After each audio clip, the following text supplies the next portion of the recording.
Yo, what's up guys? Welcome back once again. Hope y'all are having a lovely day or night. For all the newcomers, welcome to the channel. Hope y'all enjoy your stay. And I'm finally doing it, guys. The Deprived Champion of Covenants Dark Souls 2 run. But before we get into it, I want to thank y'all for all the love and support I've been receiving lately. Thank you all so much. You guys have been showing incredible support and I really appreciate it. And I hope you guys enjoyed the video, so let's get right into it.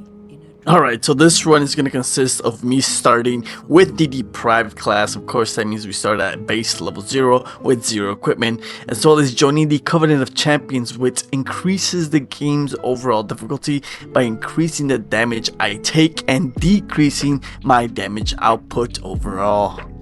For someone who has played Dark Souls 2 for the past literally 10 years and someone who absolutely would die on the hill on the fact that this game is really good and it's not a bad game, y'all just suck at it. But that's besides the point.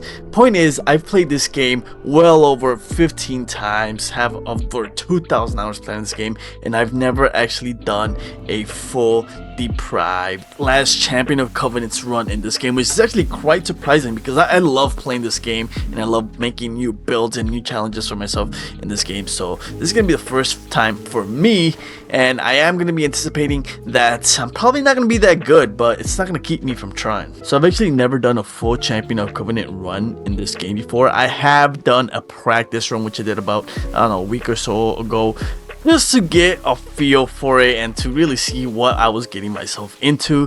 Shout out to Timo, Jim, and Austin, the Sekiro guy. Y'all are real as hell. Having said that, I'm gonna go ahead and grab this smooth and silky stone that's right here, right behind this waterfall, because where else could it be? Because honestly, having these items is actually really good at the beginning of the game. And now let's go ahead and create our character.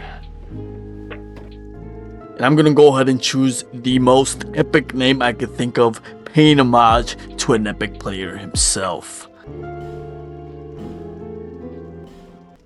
Alright, so we're gonna make this goofy goober extremely freaking ripped because he's been hitting the gym, he's been lifting weights, he's gonna freaking hit it because this run is about to be brutal and we're not about to puss out.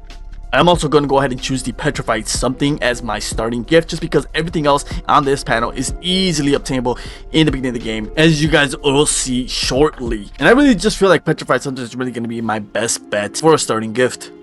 Alright, so first things first, we're going to head up here and steal straight out of these old hag's noses. We're going to need this human effigy that's in here. I mean, we're not going to need it, but it helps to have as many items as possible at the beginning of the game, because, I mean, we got nothing. And we're gonna go ahead and turn on the bonfire and rest at it so that we can teleport back here if we do need to do so later on in the game. If you don't rest at the bonfire, you won't be able to travel back to it later on. Alright, next we're gonna go ahead and Donkey Kong the shit out of this wooden cart over here and pick up this long lost soul of this poor little hollow who went hollow on us because he's a little fucking pussy. To make this challenge even harder, I'm gonna limit myself to 30 deaths. If I can't pass this game within 30 deaths, then I will have failed. So keep that in mind because there will be a death counter. Now we're gonna go ahead and come over here and punch the shit out of this guy's kidney just so that we can drop on the floor and then smack him over the top with another Donkey Kong swing, because back here he's fighting something that we're gonna need, that we need desperately because we don't have it, and it's gonna be our first weapon, the dagger. Yes, hello my precious. And this weapon is pretty much going to carry us to the first couple of levels, maybe up to the Forest of Fallen Giants. Probably that's about it, at least until we can get enough levels so that we can wield the Morning Star or the Mace, which is the weapons I'm going to be going for right from the beginning. I feel like those two weapons are probably going to be my best bet. And for now, the dagger is actually going to be pretty decent because it does have innate bleed, and that's going to come in very helpful because, I mean, at this point, we're doing like no damage to anything. We're going to go ahead and go through the fog wall and start trading with the little crows. If you guys remembered, I did pick up that smooth and silky stone, and we're also going to give them the Petrified Something, and hopefully I get some pretty decent rewards out of this. So go ahead and drop my smooth and silky stone and get back a soul of a lost undead, which honestly at this point, any XP is just going to be helpful. So you know what? I'll take it. We're going to go ahead and drop the Petrified Something and pick up the white ring, which honestly, It couldn't have been the most useless freaking reward to have gotten. But you know, it is what it is. That is a gamble.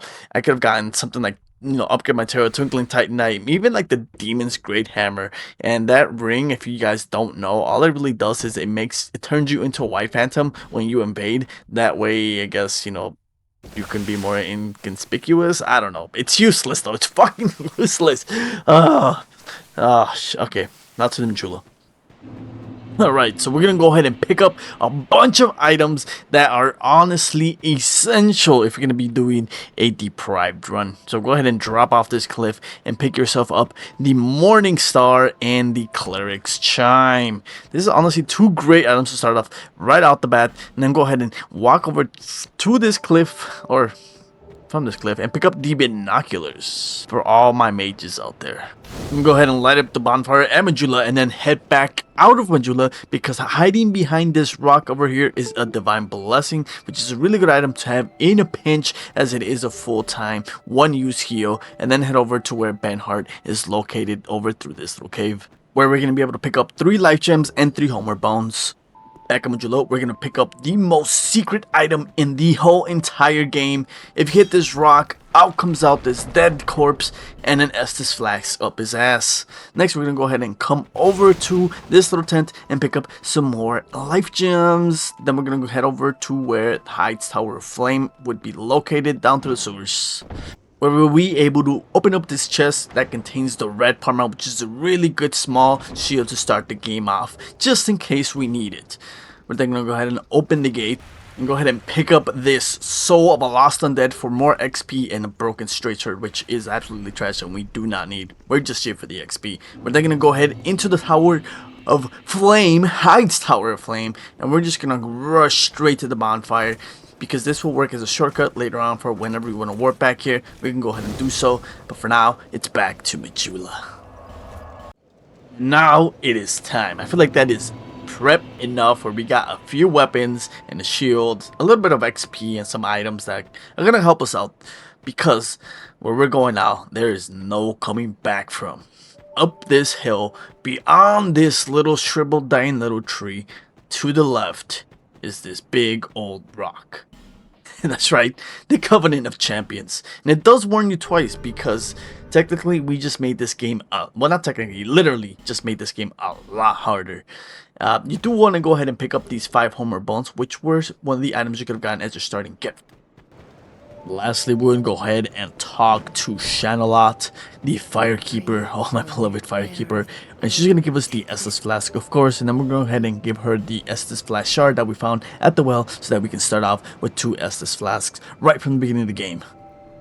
Now we can finally start, so let's go to the Forest of the Fallen Giants and immediately take a right and go ahead and pick up this other homeward bone and a little bit of XP. And then we're going to go ahead and fight our way to the bonfire at the Forest of the Fallen Giants and get through these little hollows, which at this point I wasn't really noticing too much of a difference in terms of like damage. I just figured, you know, it's a dagger and I'm like base level 1, so obviously I'm not going to be doing a lot of damage, which is why these guys are taking lots of hits. Boy was I wrong. Boy was I wrong. But anyways, go ahead and light up the bonfire and let's really get our adventure going. First, by traveling back to the things betwixt, because there's a very good item that I remembered I had to get, and that's all the way back here, past the bridge, next to the waterfall, across these bushes, and over these large footprints. We're gonna go and find my friend JJ. Aw, look at JJ. Look at JJ. And if you guys don't know, it's JJ, short for Jordy Jordan, because you know, well, that's just this guy's name if you guys didn't know. Anyways, what you want to do is go ahead and bait him to sit on you and pretty much just hack and slash his big old buttocks, just like his grandma did that one time. Now this guy does have a bunch of HP, which is why the bleed out damage on the dagger comes in so handy, because I was able to take him out rather quickly just by bleeding him out. You know, with enough hits you get, I think I got maybe like 4 or 5 bleed outs on him, and that honestly wasn't too bad. As long as you bait him to sit on you, this guy should honestly be a cakewalk. What do we get for our enormous effort? We go ahead and pick up the stone ring, which is a really good ring to have at the beginning of the game. Also, don't forget to pick up the gold pine resin, as it is also going to be very helpful. And the stone ring helps us by reducing the amount of enemy poise that mobs will have, because at this point I only have a dagger and I need that poise break damage. Back in Majula, I'm gonna go ahead and pop all the souls I picked up at this point, because we are going to start leveling up, baby. That's right. We're gonna start off with everyone's favorite evil, adaptability.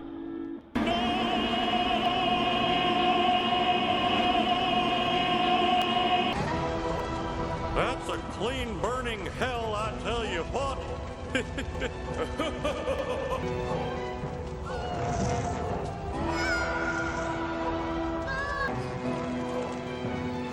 I didn't know it was a sin.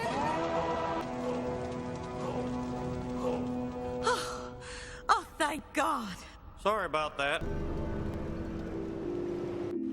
So, back at the Forest of the Friendly Giants, I started off picking off these little hollows and got lucky with this one because he dropped his infantry armor. I went to go ahead and equip that and then remembered, hey dude, I got other armor, except it's just a bunch of tattered clothes. The clothes that you started at the beginning of the game with. By the way, if you didn't notice at the beginning of the cutscene, this is the same clothes, and it offers nothing but bad fashion souls. And you know what? I decided, fuck it, I'm gonna use it. I got a throwing knife, and this little battle here can honestly be really hard for beginning players. Obviously, for me, I just fished the freaking backstabs, and I was one-shotting these guys, which I was like, oh, dude, this is not gonna be bad at all. And I want to go ahead and rush the archer because this guy's always super annoying. And I'll see, this guy should be your priority. Go ahead and shove the knife up his ass. Get another one shot. Line up the next dude for another back shot. And I fail on that. And absolutely get clobbered in the head. And this is when I realized that I fucked up because I did not equip my Estus Flask or my life gems, which is a total freaking noob move. I don't know why, like, dude, what the hell's wrong with me? This is a very common, like, mistake for new players to this game, actually for any Souls game, so please don't do that. Like, be better than me. I doubt you will be, but you can try. Alright guys, so disclaimer, this video is gonna be a little long at the beginning of the game. Why? Because obviously it's a deprived realm. I'm super low level and I got nothing, which means the hardest part of the game is the beginning of the game. So the video is gonna pertain, you know, to the beginning of the game quite a bit. Once I get to the Forest of Fallen Giants and Heights Tower Flame, it's just gonna pick up and I'm just gonna freaking steamroll through the rest of the game. But for now, I equip the red Parma, which we did pick up earlier at the beginning of the game, and start taking care of these hollows. One of the gangs, one of the impossible gangs in this game. And no, all you gotta do is just, well, first of all, don't swing wildly like I just said, like a freaking goober. And take these guys on one by one, pick them up from the back, and give them back shots. Just like that. That's all you really gotta do for this area. So stop complaining about it's a gang. Cry babies.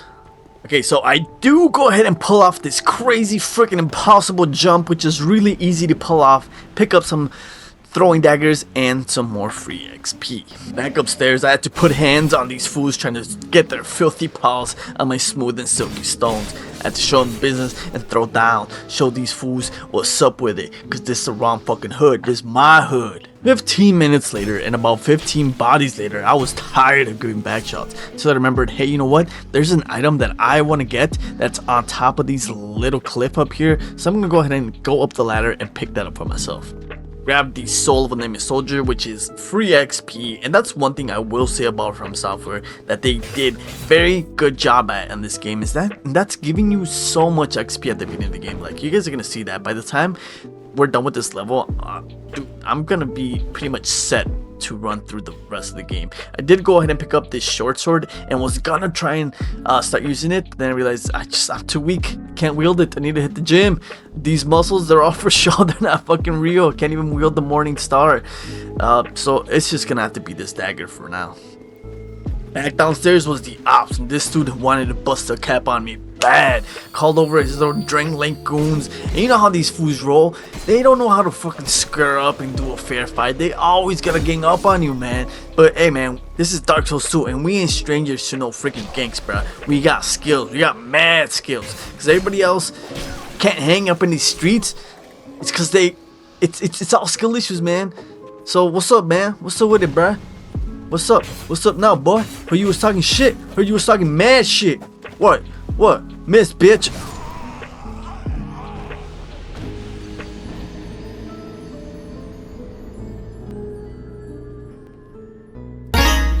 Oh, that was so embarrassing, bro. I can't believe that happened, dude. Out of everything, I was not expecting that to be my first death. I really was not. But that freaking cheeky bastard, bro. I told you, man. He wanted it bad, bro. Oh man, that really that really irked me so bad, because it's like, dude, nobody dies to that guy. But I must have forgot, man. I mean, Champion of Covenants ain't no joke. Everybody does a lot more damage, and at first I just really wasn't seeing it way too much until that guy really hit me with that firebomb. Was when I was like, whoa, okay, that was not supposed to happen. I should be a little bit more cautious, I guess, right? I had to go back, lay everybody out, and pick up my stolen goods. Went to the fog wall and proceeded to lay down even more back shots, because you already know how I do. Quickly ran upstairs and went to pick up my favorite little shield, the buckler, and V-lined it straight for the ladder because I wanted to get out of here as soon as possible. And finally, I made it to my dear old baby girl, sweet cheeks, Melentia. But not before another one of these Drangleic dudes tried to give it to me. Bruh, it's me. I'm the giver. I'm the only one giving back shots around here. God damn it. Then I remembered, you know what, there's some witching urns over here that might come in handy later.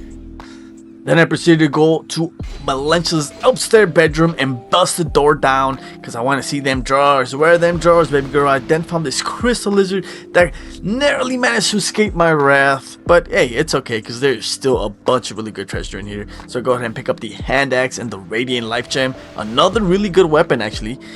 Pick up a helmet, which I went ahead and equipped because at this point I'm just taking anything I can. I have to.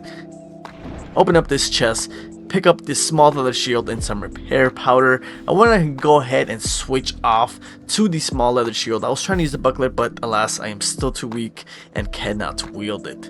Open up the closet to find out there's another guy in here? Like, what? Melentia, what are you doing, baby girl? I thought what we had was special. You really putting the horns on me like that? Ain't no way, bro. This dude had to go. I then went ahead and popped all the little souls I had been picking up throughout the playthrough at this point because I wanted to make sure I had enough XP to go back to Majula and keep investing in ADP, which at this point ADP is the best stat to invest into because it does increase your invincibility frames, i.e. allowing you to survive longer and more efficiently when dodging. Back at the Forest of the Hairy Giants was another guy just waiting for me to give him some back shots, and it's like, bro, you know I can't refuse. I somehow wind up whiffing the first shot, and then the second shot, and then I just had to lay his ass out. There was no coming back from that. I was not about to become this guy's bitch. Like, hell no. I ain't roll like that, boy. Took his ass out, come through the fog wall. That's right, come through the fog wall. Run up the fallen tree, and then immediately 180. Onto the fallen plank, not fallen plank, just the plank over on this side, because I want to make my way to chaos. So through the path of unstoppable, unwielding, unending arrows, because I mean there's so many archers in this area. Go ahead and make my way to KO, but first our little Indiana Jones moment. I still remember the first time that killed me. I was so freaking mad. Peak Souls 2. You truly are the best. Okay, and so after acquiring the house key to the mansion at Majula, I went back to try and destroy this wall with the firebomb trick from the other side and absolutely failed miserably. So then I said, you know what, I'm just gonna go raid the mansion back at Majula. So I used the key that we got from KO earlier and went ahead and picked up the Pharaoh's Lockstone, a very important Lockstone to get at the beginning of the game, as you guys will see shortly. Went upstairs to pick up some Titanite shard, and 3 torches, also gonna come in handy. And then I had a super intense battle with this crazy skeleton that has so much HP. I mean, look at how much damage I was in. This took a while. This dagger is just, it's you know what, I got some human effigies and another Estus flask. Back at the forest, I tried for the hollow to open up the shortcut for me, and I completely panicked and destroyed the barrels myself like a freaking dumbass. And a second time, I just said, you know what, F this, I'm done. I am done. Going to, I said, you know what, I'm just gonna go up here and grab me that Estus flask that's up here, and then just get the hell out of here, yeet myself out of the situation. And yeah, I somehow end up getting ganked, because of course this is Gank Souls 2. But I really was trying to make the best out of a bad situation, so I tried to trigger the old ballista trap here, trying to kill all of these hollows, and it just did not work for some reason. I have no idea why, and I started shooting bricks here. Honestly, I could have escaped if I really just timed it well, but I just panic sit in. I just saw all of these guys and had no idea really how to approach it. Right there, that's when I could have ran out. Decided to do it too late and absolutely get bodied because I freaking suck at this game. I really wanted this shortcut though, so I somehow came back here and got extremely lucky because this guy nailed it. Kobe did a cross for the 3-pointer and the wall break. Back in Majula, I decided to actually invest some points into my overall HP just because I thought ADP isn't really helping me that much. For some reason, I feel like my rolls are just way off and the invincibility frames just are paying off. So I decided, you know what, I'm going to start investing in System Vigor and maybe, you know, trying to survive some of these hits a lot more or better. Okay, so I went back and picked up my lost souls and just V-lined it towards the shortcut because at this point I was struggling. I'm not gonna lie, this is actually turning out to be pretty freaking challenging, and I did not want to fight these guys. Regularly, I would try and fight them all, you know, and pretty much, you know, get their XP so I could level up and maybe get their drops and stuff. But I was struggling. This little dagger is absolutely ass for fighting multiple enemies at once, so I just decided I'm just gonna open the freaking shortcut, pick up these arrows, and then go ahead and go about my way because I was really tired of trying to fight these guys one-on-one. I did go ahead and pick up the blacksmith key from Suijik Malentia along with the traveling merchant hat to increase my drop rate, and went over to the blacksmith house and stole his little short bow because if you guys don't know, bows in this game are really good, and I absolutely love bow gameplay in this game. Back at the forest of the hungry giants, I tried to set off the ballista trigger again, and this time it actually worked, but it only eliminated one guy, so that wasn't too helpful, and I wasn't about to get ganked again, so I just yeeted it straight for the ladder because I needed to get these precious items. It's why I went to get the key from KO and got the first lockstone so I can insert it in this weirdly shaped wall, which reveals a very nice secret.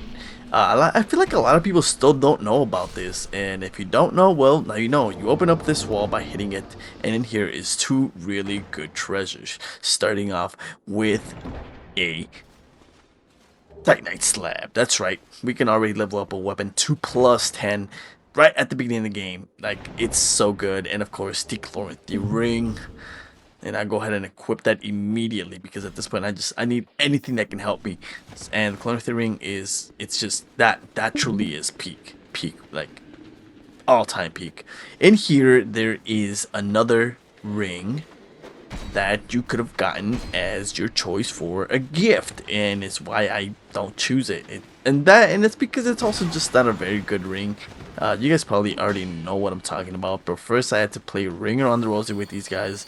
Again, this little dagger sucks at fighting multiple enemies, but I managed to get rid of them and pick myself up the life ring, which again is an alright ring, but I guess for now it's a pretty good ring, so I went ahead and equipped it right away.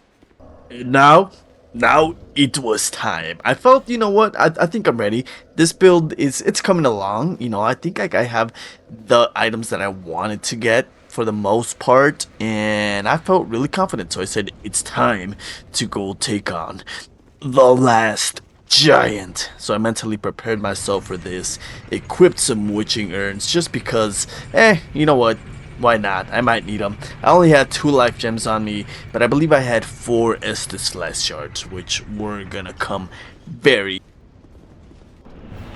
And here we go, the last giant. Yes, finally, a true test to see how hard this run really is. And I'm not gonna lie to you guys, I was pretty shocked with the amount of damage I was doing. Like, obviously, yeah, it's a dagger, you know, but man, dude, this is pitiful, dude.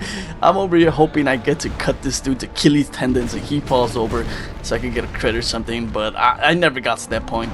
Pretty sure this guy's immune to bleed too, which is pretty much the saving factor to this weapon, is that it has bleed.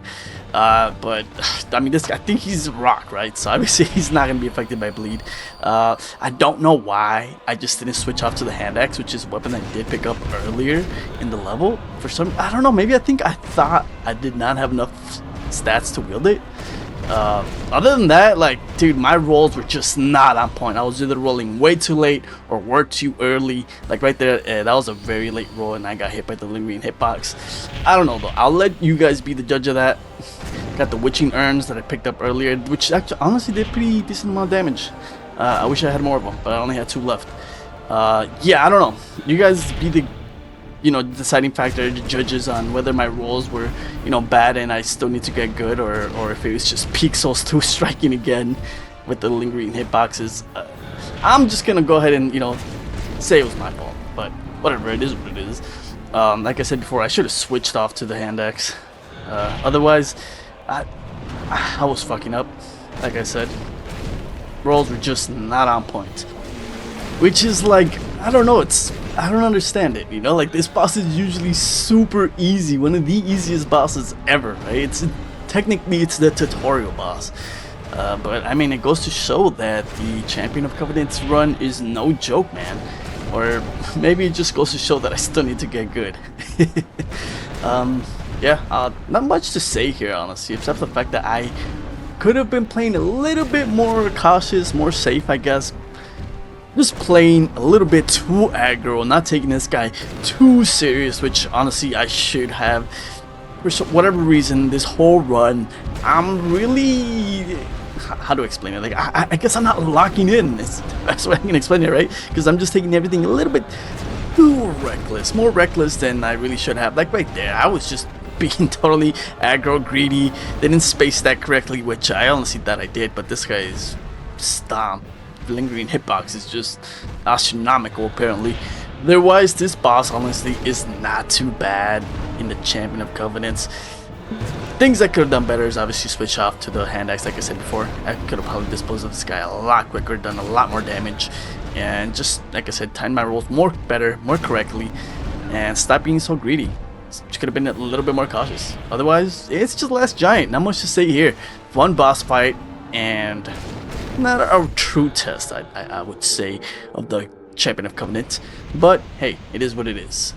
Got the soldier key and the soul of the last giant, which will all come in handy. And then headed back upstairs and went to go get myself the Ring of Restoration, which is locked behind this door. It can only be opened with the soldier key, which, like I mentioned before, we did just acquire by defeating the last giant. And this ring is a really good ring to have at the beginning of the game because it does slowly restore your HP over time, something that is super useful, especially this early on in the game where you have such low HP. And as you guys can see, I did switch off to the hand axe, and I do switch off to the Traveler Merchant Hat for increased enemy drop rates. Back in Majula, I popped the generous amount of souls that FromSoft just gave us by defeating the soul of the last giant. So go ahead and pop that and start leveling up other stats besides ADP, because I feel like at this point ADP is at a good spot. So I started investing in dex strength, get more damage output going, as well as some vigor, and give myself a little bit more HP in order to survive some of these hard-hitting enemies. And I wanted to piggyback off the success of first trying the last giant, so I went ahead and ran past all the enemies straight into the pursuer.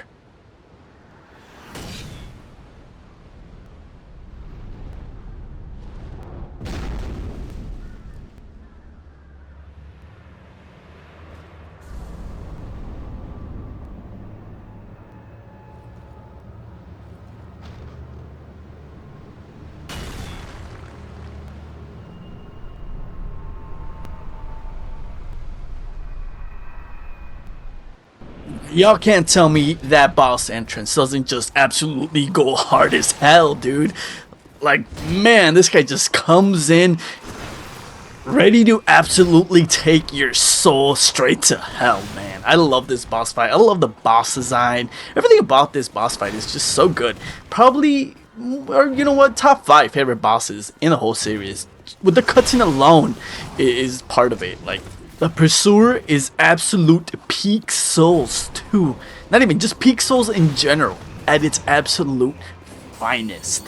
And I'm not gonna lie to you guys, again, I was having a lot of trouble dodging this guy, and I'll go through it again. Like, this boss fight, it's not that hard, but for whatever reason, this whole playthrough, or at least this first like beginning part of it, my rolls were just not on point. I think I was relying way too much on having high adaptability and expecting that to really, you know, be the heavy hitter and getting me those rolls, those dodges. But even my parry attempt there was awful, and I so close to destroying that ballista. He came, but oh my god, I really wanted to hit that parry and hit him with the ballista,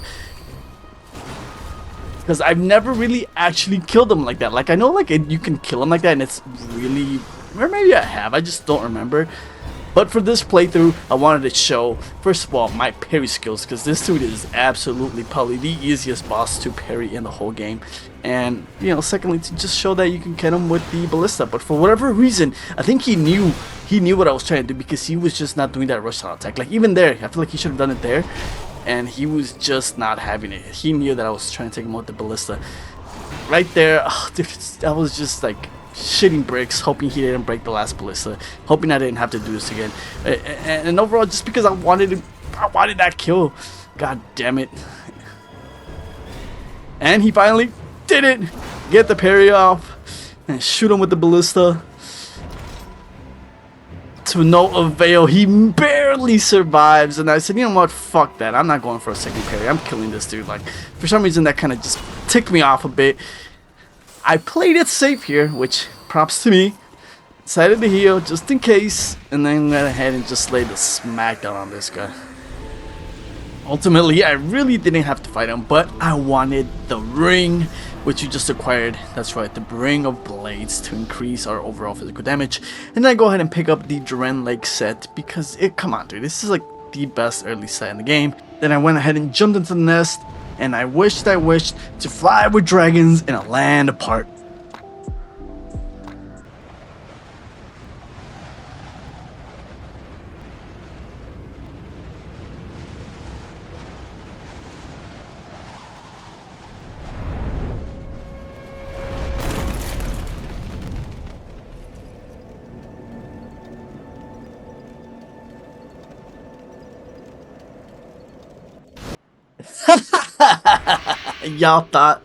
Y'all really thought I was going to Dark. Hell no. Hell no. Dark Souls 2, baby. Peak Souls 2. Fuck Dark Souls 1. Dark Souls 1 can't hold a candle to what Dark Souls 2 is. But back at the Bastille, we pick up the Dull Ember, which we will need to give to Duff. Go ahead and light up the bonfire and then get our second treasure, which is some pretty good loot, honestly. Go ahead and pick up the 2 human effigies, and then back to Majula it is. Majula, I go ahead and level up some vigor and endurance to get ourselves a little bit more beefed up and be able to fight back, because we're about to get serious, man. Like, it's about to go down. We're about to freaking steamroll this shit straight into Heide's Tower of Flame, baby. And I wanted to see how much damage I dealt to these guys, just because these guys can be quite beefy at the beginning of the game. And I was surprisingly pleasant to find out that, you know what, the Morning Star was doing pretty decent damage, which was my target weapon for the beginning of the game. Obviously, I did use the hand axe for a little bit, but ultimately I wanted this because it does strike damage, and all of these guys are knights, and if you guys don't know, knights are weak to strike damage.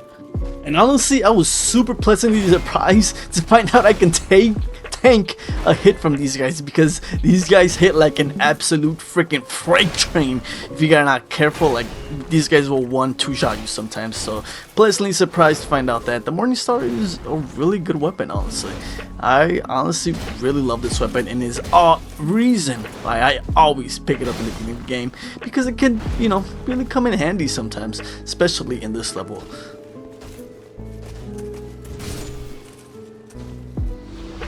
I do like to take this guy out just so that I can pop the lever and have the Dragon Riders arena get a little bit bigger. I don't like to cheese them. Obviously you could freaking cheese them, but I like playing the actual game, okay? Like, I don't play Dark Souls 2 for no reason or just to cheat everything. Like, I genuinely enjoy this game, so I actually really enjoy the Dragon Rider fight. I feel like it's a solid, you know, beginning boss fight. I really like it.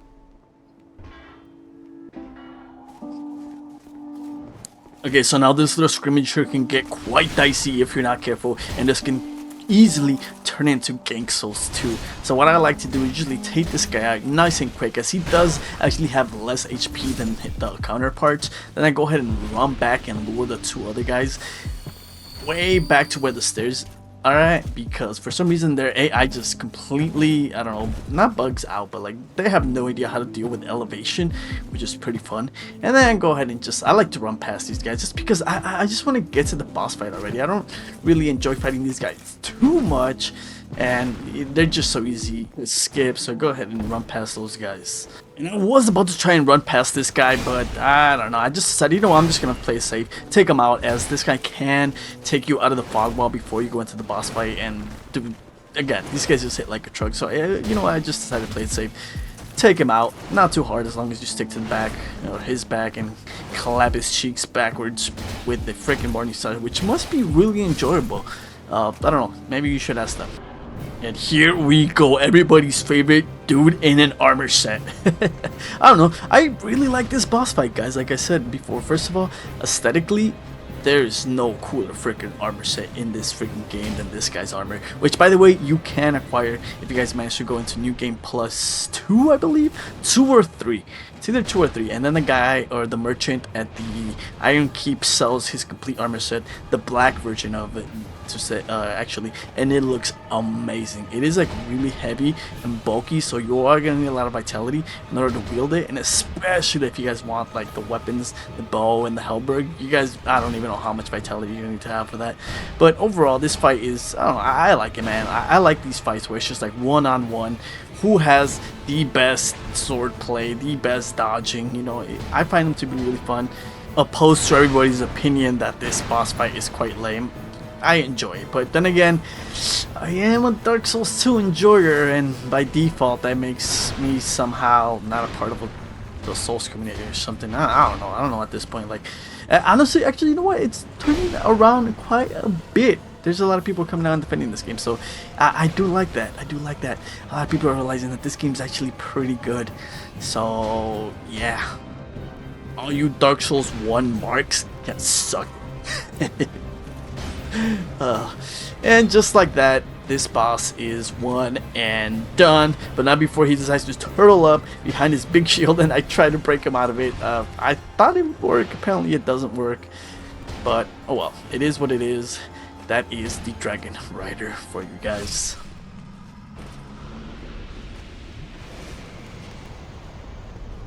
Back to Majula to level up some more vigor and a little bit of adaptability, as I am targeting level 20 for that. I feel like that's a good spot to stop, at least early on in the beginning of the game. Later on you could level it up probably 25 and get that agility to 100, but I feel like 20 is a good decent place to be at, again, for the beginning of the game. So go ahead and get that going, and then we do switch off the rings to equip the ring of blades and get that damage output going, which is something that I forgot to do earlier in the game. And man, there's just a lot of things I'm forgetting to do. I'm playing quite sloppy or not as efficient as I could.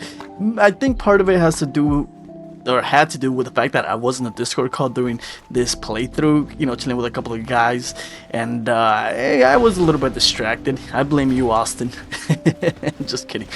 But low-key though, I could have been playing a lot cleaner. And this little back area of the Heights Tower of Flame is quite easy. There's nothing too crazy back here, except maybe for this Cyanite, which gets absolutely wrecked and gets his cheeks clapped up because he's hiding a very nice bone dust soup in this chest that we need. And with that, we come across our first subliminal bone dust, or sublime bone dust, which is really good item. We then go ahead and light up the bonfire to the pirate infested no man's wharf, and this guy broke my chest, and I was salty because that was a pretty good item. Come to find out, it didn't actually break the item, so that was a pleasant surprise. Got my Titanite shard, it wasn't rubbish, so I'm glad about that. Get absolutely ganked by all these pirates, ran all the way to the bell, and go ahead and ring that to bring over the ghost ship. And despite what people have to say about this area, it's actually not that bad. Yeah, there's a lot of enemies, but hey, if you're good at the game, there should be no trouble at all. In fact, I actually really like this area, and I like this shortcut you get here by dropping the drawbridge. We then go back to the Majula, burn the sublime bone dust, which again I forgot to do so earlier. Level up our dexterity. I think that was like 1 level. Come back here because I want to talk to Gavilan and deal with Gavilan, as he does have pretty good items. We then go ahead and get jumped by the Bloodhound Knight. That's right, this is the first iteration of the Bloodhound Knight from Elden Ring. Look at that, he's hiding on the walls, he has the claws, he's jumpy and snappy. You can't tell me that's not the Bloodhound Knight. Get the Shadow Mask, which is a really rare drop. Go ahead and go into this room, pick up the friggin' Branch of Yore, and then go ahead and loot this little I don't know what to call this little nook. I don't know what this is. Like, somebody hid all their treasure in here, and it's a lot of good treasure, including that little crystal lizard. And in here is a really good ring that I need, that I really want, the Royal Soldier's Ring, which does increase our vitality by quite a bit, and it's honestly a really good ring to have at the beginning of the game. We're then gonna go ahead and loot for more souls, more XP, go back to Majula and start upgrading my mace. I think I wound up upgrading it to like a +3 before I ran out of souls, and then needed to go buy more Titanite. So then I go ahead and pop all the little extra souls I had in my back pocket, including the Dragon Rider soul, and wind up getting a decent amount of souls. So thank you, FromSoft, for rewarding me with all these delicious XPs. I do quite appreciate it. And then go ahead and level up my vigor to 18 because I want to be able to start tanking more hits and manage to upgrade my mace to a +4. And here we go to the Flexile Sentry. And I found it really interesting that right before I went in there, I got invaded, which was a pleasant surprise to realize that there is still people playing this game. There is still a PvP scene somewhat. That's always so nice to see. This game is still alive and breathing. And we go ahead and get straight into this boss fight, where I absolutely just go super aggro on this guy because I figured, you know what, my mace is a +4. I'm going to be able to right to this guy. But I quickly found out that, or remembered that, oh yeah, Champion of Covenants, I can't be fucking around too hard. These guys do a lot of damage, and I need to start playing a lot better, because up to this point, I still was not locked in. I still was just taking the game of quite a bit, you know, casual. I'm still over here playing super aggro, not really timing my rolls correctly, thinking to myself, you know what, this fight is so easy. All you really have to do is stagger him like this, and then just absolutely wail on him. I like to use the post in the boss fight, as it does make it a good buffer zone if you're getting overwhelmed or pressured too much. I love using the environment in these games. It's just so useful. I know a lot of people have a problem with the environmental obstacles in these games or boss fights, but I really enjoy using it to the fullest. And yes, I died. I died for, again, playing too reckless, because I was just too reckless. So round 2, baby, here we go. And this time I decide, you know what, I need to chill out. I need to play it safe. So I stop being so aggro and start picking my shots and trying not to overextend on my stamina bar, because like you guys know, if you guys overextend on your stamina bar, it actually takes longer to come back or recover. If you go past the, I don't know, the little bar, if you waste more than it's allocated to you, it will regen a lot slower than if you didn't. And for some reason, he just decides to go complete freaking Donkey Kong up my ass and just was relentless this time around. I thought the second time was going to be a lot easier, but it was not. It got to the point where like the water started rising high enough to where it was becoming a bit of a problem as my rolls were becoming a little bit more staggered, and I was like, okay, need to chill, need to lock in, need to make sure I don't lose for a second time. Because the first time I almost had it, but my greediness obviously overtook my end. It's just a problem that I'm gonna be having a lot through this playthrough. Just, you know, being so comfortable with this game, having played it so much, and not really ever done a Champion of Covenant's run, makes it so that I get complacent in my dodging and my confidence in being able to take hits and overall be able to survive them. That, I don't know. That was probably honestly the hardest part of playing this run, was just realizing that you can't take that many hits in the Champion of Covenant run. But we go ahead and just freaking style on the Flexile Sentry and take his ass out, no problem whatsoever, like it should have been the first time around. And now, off to the Lost Bastille, one of the best areas in the whole game, especially for XP game. There is so many boss fights coming up in this area. I absolutely love it. It's massive, it's huge, there's a lot of secrets, it's interconnected. One of the best levels FromSoft has ever designed, in my opinion. And with that, of course, comes dogs. Oh, the FromSoft dogs. Why? Dogs will always be dogs in FromSoftware games. So yeah, they absolutely wreck my ass trying to get this treasure here. So that makes 4. And I'm not liking the amount of that's we're getting here.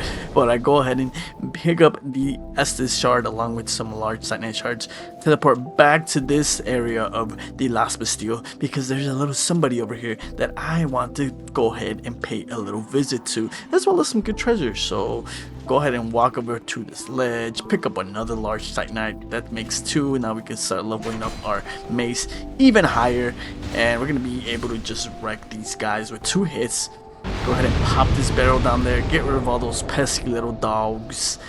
Go down through this door and go ahead and open up this chest, because in this chest is hiding none other than the Pursuer.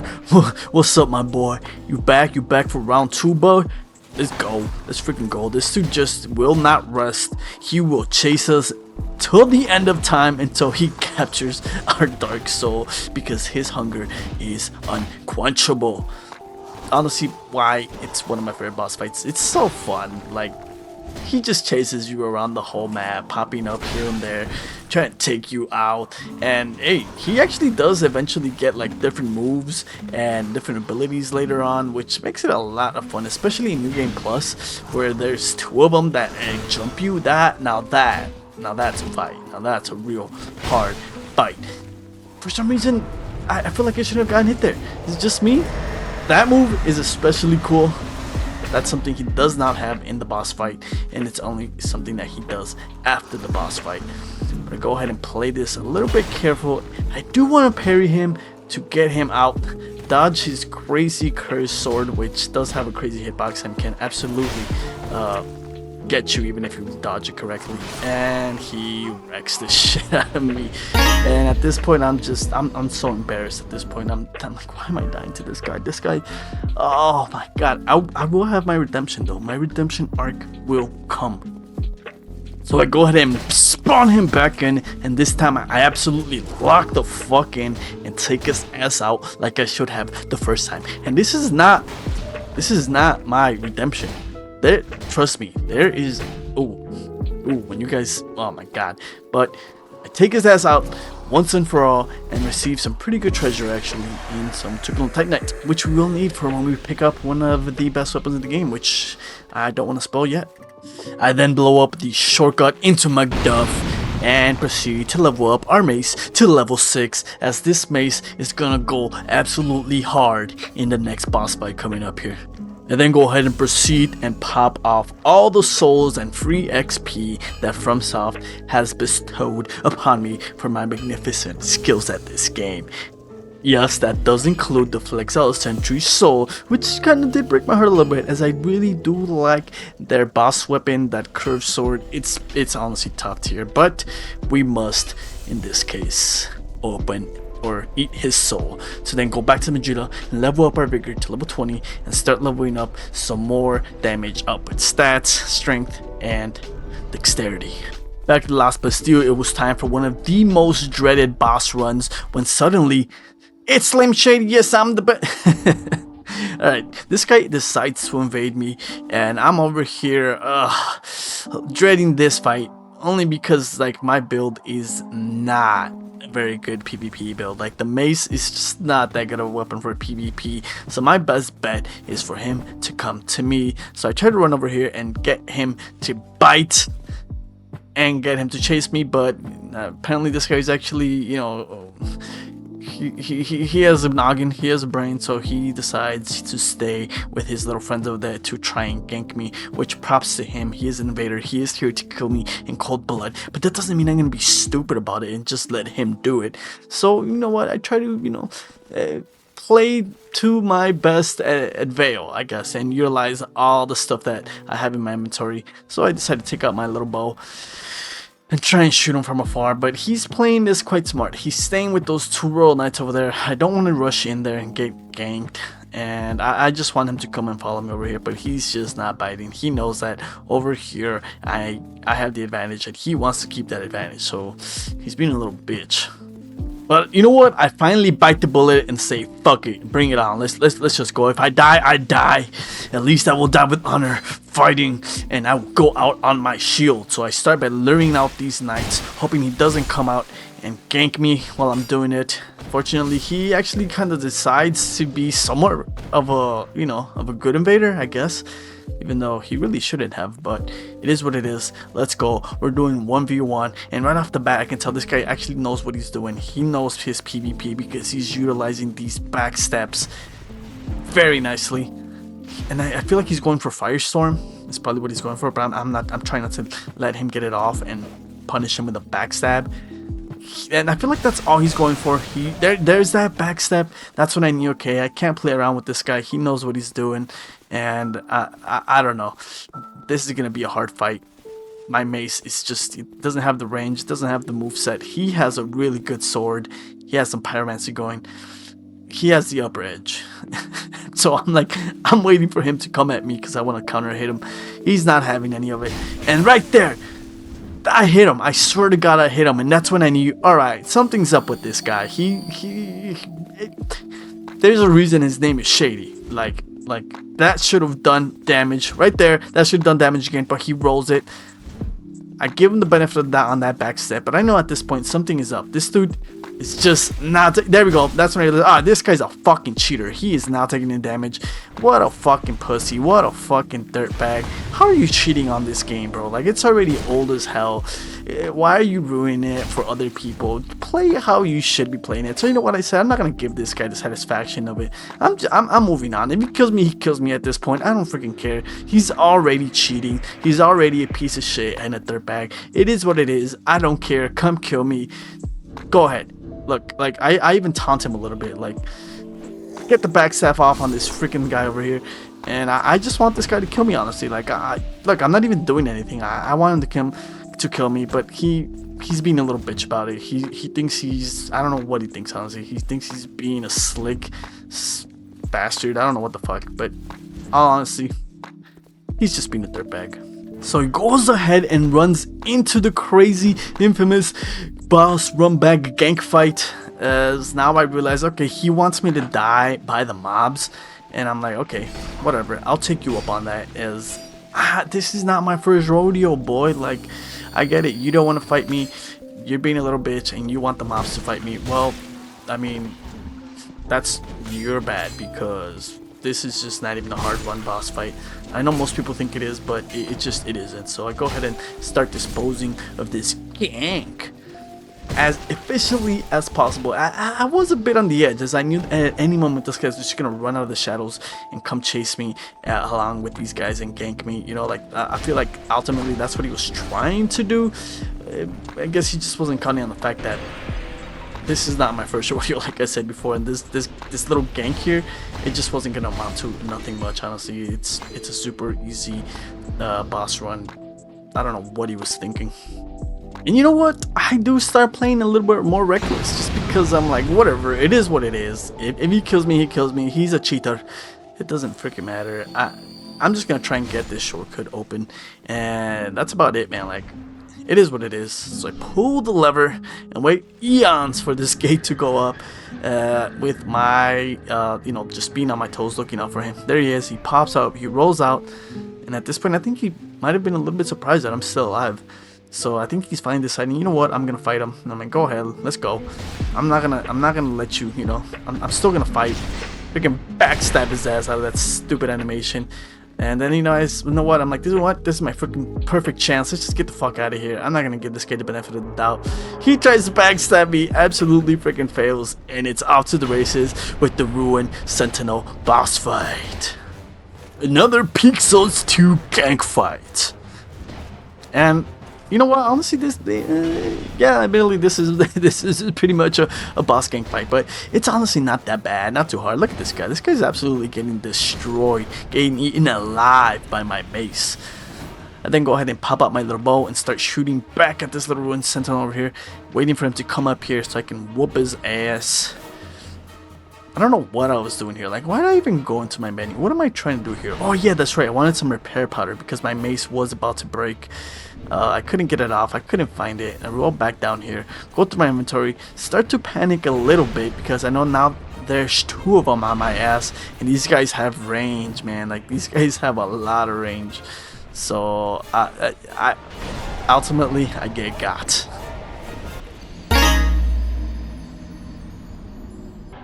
It's okay though. I mean, I kind of partially blame the invader there for having me a little bit flustered. Overall, it is my fault for not realizing that I should have probably popped that repair powder before I went to the boss fight, or you know, something. I could have done something better, but I didn't. I ultimately wound up panicking, and that cost me. So come back 4 seconds, and this time it doesn't go as smooth as I would like it to have gone, you know. Like, preferably I like to fight the first guy up here on this platform, that way I don't absolutely get ganked.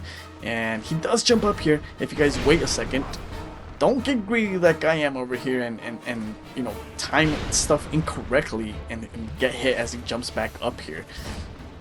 Ultimately, you want to fight this guy, or I want to fight this guy up here by himself, where I can have my way with him and chew him alive, chew him up with this mace. Guys, the mace is your best friend for this fight. Any weapon that does strike damage against any knight in this game is just gonna absolutely get wrecked. And then go ahead and equip my gold pine resin, because these guys, not only are they weak to strike, they're also weak to lightning. I wait for the second guy to come up here, which they all will come up here eventually.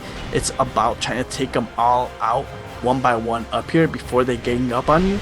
And that's honestly the key to this boss fight. Not too hard. I was playing, again, I'm still not locked in, dude. I'm still playing reckless. I'm still thinking that, like, oh, you know, this game's easy, which, you know, admittedly so, it is if you're not a champion of Covenants. I'm finding that out right about now, that, like, okay, champion of Covenants, it's a good challenge, man. I'm having fun though. Like, I really am. It's like a breath of fresh air, right? This game, in the Champion of Covenants, it is a lot harder, and I'm enjoying that, man. I'm enjoying that because I'm one of those people that says Dark Souls 2 is easy, especially life gems. So life gems make this game so easy, but with the added factor of extra damage at being taken and your overall damage output being nerfed, it makes for a good time. For someone like me that just enjoys this game a lot, right? It's just a new challenge to play through, and something that up to this point, I don't know why I haven't been doing, because it has been a lot of fun. To the boss fight, I'm trying to keep these guys somewhat separated, even though it's pretty hard because their forward attacks cover a lot of distance, as you guys can tell there. I'm actually trying to bait them to throw their shields, that way they can't hide behind them, and I can then do more damage consistently. And these guys hit hard, man. They hit pretty freaking hard. But once one of them throws their shields, I know that he's going to be open to a lot of damage, as he can no longer hide behind it. but I rolled too early and absolutely get yeeted with a freaking golf swing to the back of my head. I don't know how I survived that, to be honest with you guys. And I'm running low on assists here. I'm running low on life gems, and this fight, it's proven to be quite challenging. And so, oh, it's not, because once you get to a 1v1, this fight is a cakewalk, and the mace will just absolutely wreck and chew through these ruined sentinels like butter, baby. Give me them souls, give me that free XP, god damn it. After about 20 different hidden walls, we finally unlock the next bonfire, the servants' quarters, which is hiding another little bastard, because down this ladder is gonna be someone we all know very well at this point.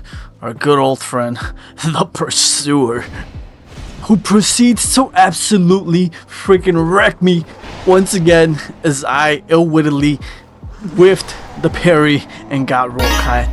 God damn it, dude. I'm genuinely like a bit embarrassed dying to this guy so many times at this point. Obviously, I do come back and get my revenge on him, but man, it has really been like that a lot through this playthrough, where the first time around I get my ass beat and then I just come back and whoop him the second time.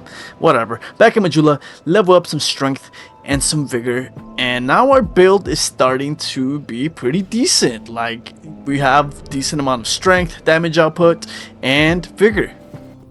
And here it is, my redemption arc, finally. The last Pursuer that we come across of in this freaking level. And he's about to get wrecked. Or not. Damn it, adaptability, you're failing me. Why are you making me look so bad? Like, I leveled you up for a reason. And yet, you've come like us little to no use, goddamn. Ultimately, it is just me being bad at the game. I'm sorry, guys. I think I lied to you guys. I'm not that good at this game. Like, I don't know why I even play it. Like, I need to get good, bro. Like, at this point, like, I am not having a good showing of myself or for myself. First of all, adaptability has failed me. Second of all, my rolls and timing are completely off. The Pursuer is absolutely wrecking me. This is just not going well, man. I've already died 7 times. Like, bro, who the hell died 7 times? How the hell did I miss that roll? Oh, wait, there it is. Let's go. Let's freaking go. You can suck it, all of yous. Get freaking good. And by all of yous, I strictly mean the people who hate Dark Souls 2. Otherwise, thank you for being here and watching my video. For anybody that does like Dark Souls 2. And if you hate Dark Souls 2, get freaking good.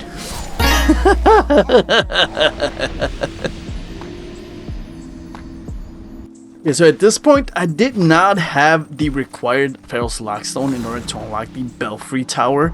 So I just said, you know what, let's just go ahead and head over to Sinner's Rise and start prepping for the Lost Sinners boss fight. Like, you know, I wish I had the Ferrous Lockstone so I could fight the gargoyles, but unfortunately I did not.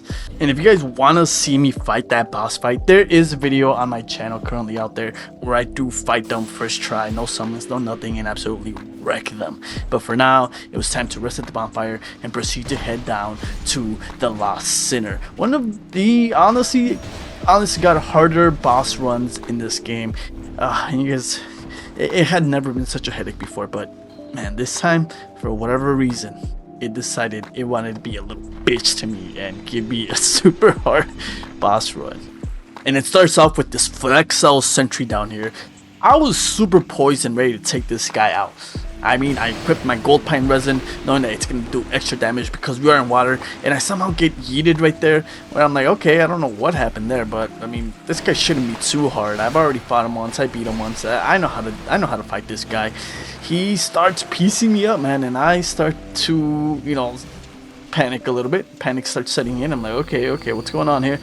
Why am I not doing how, you know, what am I supposed to do? Like right there, I don't know. How did I miss like 3 freaking hits? Did I just forget the range of the mace? I have no idea what it is. But once again, my skills have left me behind to my doom, honestly, because at this point I'm just like, all right, something's going on here. my mojo, it's just completely gone, dude. I need to pull a freaking Austin Powers here and somehow get it back. But for some reason, I don't know what it is. I'm shitting the whole fucking thing up. I start to panic, so I start running away. Where I'm just like, all right, never mind, I'm sorry. But he starts chasing me, man. I never knew this Flexile Sentry was so relentless. He's usually such an easy mob to take out as I choke on my saliva.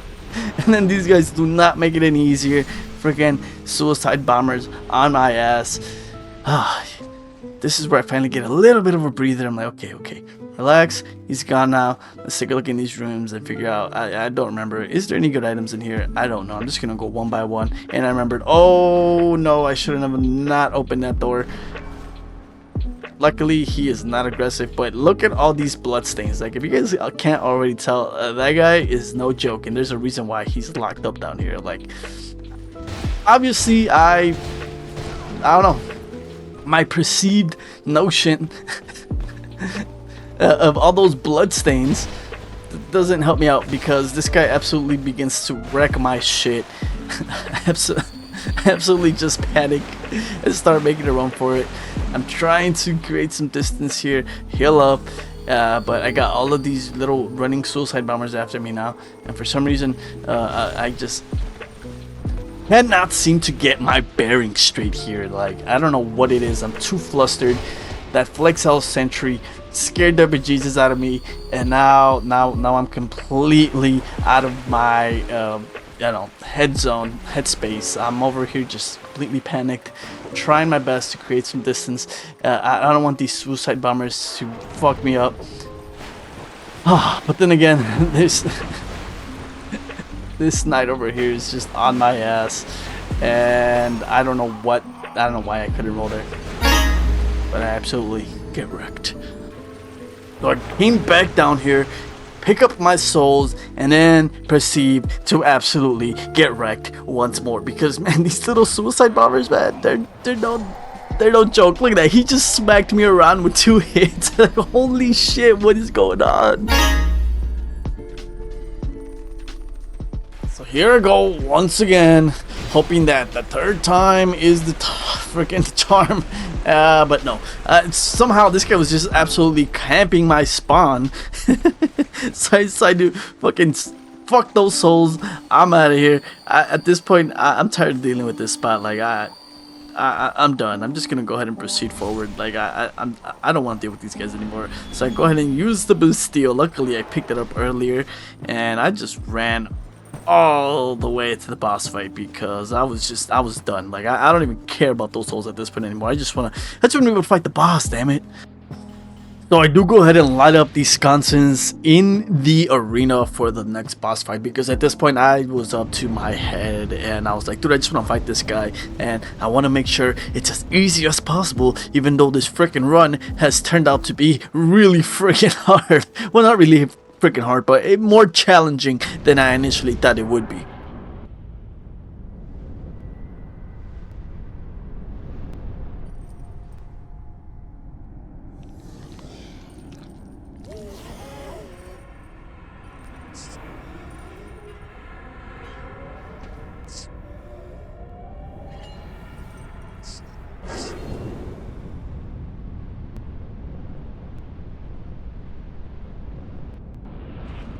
Okay, so not as cool of a cutscene as the Pursuer, and a little kind of gross and creepy if you ask me, but nonetheless, it is the Lost Sinner. And let me tell you guys something, this guy, or actually woman, it's actually a woman for all of you guys that don't know Dark Souls lore, gave me a run for my money. Dude, she's such a good boss fight, super aggressive. I love how aggressive she is. She has like a lot of variations to her moveset, and if you don't catch on quickly, she will catch you with those. At first I was actually not that bad, right? Dodging, making sure I kept my space. Her sword is super long, but then I don't know where she just started catching me, man, and she came super close to just completely wrecking me. And honestly, I can't even imagine what this boss fight would have been like if I had not lit in the boss arena, because if you guys don't know, your range or lockdown ability is limited when this room is completely dark, and with her being super aggressive and doing so much freaking damage, like look at that, she's just not letting me heal, man. Like, oh my god, I was shooting bricks right there. This would have been such a hard boss fight without the lights turned on. I'm so freaking glad I did that. Otherwise, I did manage to finally lock the fuck in, be patient, and play more cautiously and really time my rolls, not to a T. I was still you know, mistiming some of them, but I really tried really hard not to get wrecked and get her my first try, you know, making sure I was measured with my counters and everything else. And yeah, it went not as smoothly as I would have liked it for it to have gone, but as smoothly as it was gonna go for the first try. So there we go, Soul of a Lost Sinner and our first major boss fight into this run. And at this point, I'm feeling a lot more confident after defeating her. So I pick up the treasure friggin' branch of Yora, Elizabeth Mushroom, light up the primal bonfire, and head over back to my comfort place, Majula. So I go ahead and level up Vigor to 25 and manage to get Adaptability to 20, which was the target goal, and put some more levels into Strength to get that damage output a little bit higher, as I do feel like it's still a little bit low. Then we head back to the Forest of the Fallen Giants, because now it is time. It's finally time. And I go ahead and test my mace against this guy and realize that, oh, yeah, this is good. This is nice. I like it. One-shotting this dude. Gonna be super easy to come pick up the Fire Longsword. That's right. We're picking up the best, in my opinion, the best weapon in the game. At least in the base game, right? The Fire Longsword. So obviously we gotta do all this parkour that FromSoft just loves to fucking make us do, even though their parkour mechanics, well, they absolutely suck. But now, with our level 7 mace, we make really quick work of even these big old turtle guys, which were an absolute dreadful enemy to fight. Look at that, 2 shots, dude. These guys, yeah, they don't stand a chance anymore. And I absolutely love the one-handed moveset of this thing. Those spinning attacks are freaking awesome. This mace is pretty good, but it's about to get replaced. And don't worry about these crazy fireball spitting salamander. As long as you open that gate before they blast you, like, dude, you should be alright. And there it is, the Fire Longsword. Also pick up the Soul of Proud Knight, and then we can head back. So back at Majula, I do end up popping the Soul of the Sentinels, as well as the Soul of the Lost Sinner, because we're not really going to use up their boss weapons or spells or anything like that. We need XP, baby. We need levels. So we go. We can pump up more levels straight into Vigor, get it up to 29, and now we're going to be able to take a lot more hits. Super happy about that. And then we head over to the cat, because I want to buy this little ring she has here. But then I realized I have no money, so I gotta go do some farming. And the Lost Bastille right now is going to be our best bet for farming souls. So I go ahead and equip the Silver Covetous Serpent Ring to acquire more souls upon enemy defeat, obviously. And I just like to come over here and farm these 4 or 5 Royal Knights soldiers, and then you just rinse and repeat. It's a super easy farm, and you could get a decent amount of souls pretty quickly, especially if you have the Silver Covetous Ring on equip, which you actually get by purchasing enough inventory, I guess, from Alencha, and then if you talk to her, she will eventually just give it to you. I was extremely surprised to find out that the Flexile Sentry respawned back down here. I was not ready for that, so I decided, you know, I'm just gonna cheese this guy, hit him with a couple arrows. Dude, honestly though, pretty decent farm too, right? Because now this guy is gonna be here every single time, I guess, because we are in the Champion of Covenants. This guy just doesn't respawn, right? Because that is one of the other things I guess I didn't talk about before, is that, like, in this game, if you kill enemies a certain amount of times, they will permanently stop spawning back, even if you reset the area. But one of the things that the Covenant does is that it makes it so that enemies don't stop respawning. And then I do go ahead and pick up the Blossom Shield, which is going to help us with our stamina recovery. And it's a very good shield to have. And I completely forgot this was even down here. And then to my pleasant surprise, I find that my souls are still down here. I never picked them up. So I go ahead and grab them up.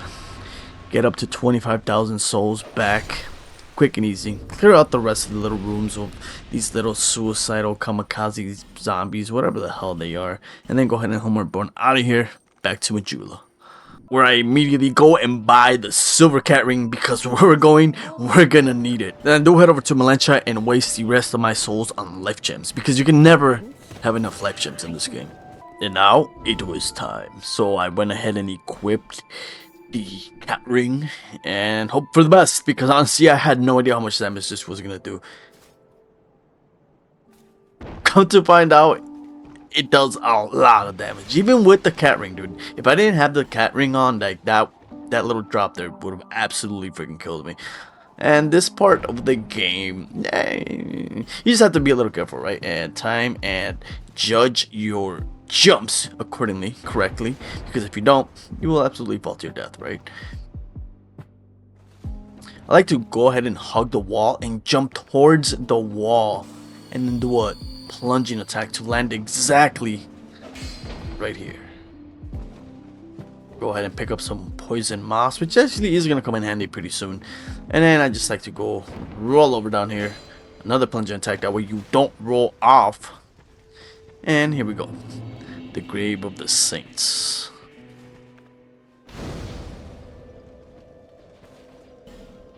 Okay, so remember to switch off the cat ring, and I equipped the Ring of Restoration back on just to get that HP regeneration back up and going.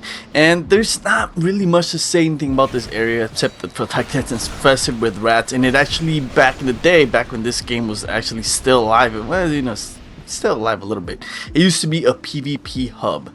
And the real interesting part about this area is all of these Pharaoh's Lockstone keyholes, which, if you don't know, by the way, they activate various traps and bridges and in different areas of this whole map. Like I said before, this used to be a really heavy PvP map, as if you join the Covenant of the Rats, you would be summoned in here to defend the rats from anybody, you know, trying to impoach on their treasures. And so here we get a little simulation, right, of an NPC invasion, and pretty much how it would have been. And this guy's super easy. He did do a lot of damage though, which is why I retreated down here so that like I could get the jump on him. Otherwise, there's not really too much, you know, going on in this area. Like, there might be like a good spell if you actually put the Pharaoh's Lockstone in that keyhole that I just walked over. Drawbridge comes up or it comes down, you cross it and it takes you to like a little hidden area and you could get like a spell or something. But here is the Grave of Saints, the longest boss run in the whole game. This boss fight is an absolute freaking joke. Honestly, the easiest boss fight. This is the true easiest boss fight in this whole freaking game. Yes, it's another guy. Come on, it's just rats, dude. Rats aren't even like, they're nothing. They're low tier enemies. They just throw a whole bunch at them at you, and it's like, so what? Like, oh, this is supposed to be so. No, dude, this is like, a lot of people complain about this fight somehow being hard. I don't see how. It's one of those boss fights where you gotta use the environment to your advantage and not complain about, oh, why are all these rat statues here? If they weren't here, the fight would be, yeah, but then that's the whole point. The whole point is how well is your situational awareness of where you're fighting at, and can you use that against the boss, right? That's what these boss fights are, you know, supposed to be. And look who it is, none other than the biggest rat himself, Tekashi 69, the Royal Rat Vanguard.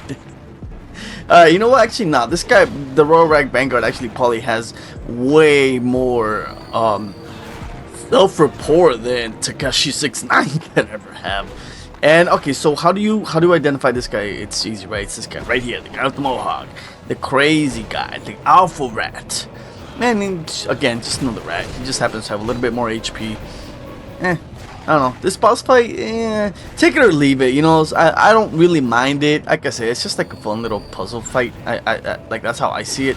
A lot of people hate it. I don't know. Super easy. Look at that. Like then all the rats just leave. Like what a joke. Okay, going forward, I'm probably gonna be skipping a lot of what's going on because it's either way too easy or there's just not a lot going on, like in terms of like it being challenging towards me. So I'm probably just gonna like skip over that and skip to the real interesting parts, like backstabbing this cyanide and stealing this freaking sublime bomb dust that he has here. Because, bro, dude, we need that. We need that fucking sublime bomb dust. Alright, so if we keep going forward, we obviously get to this place, the most dreaded, darkest, most evil place from Soft could have ever came up with.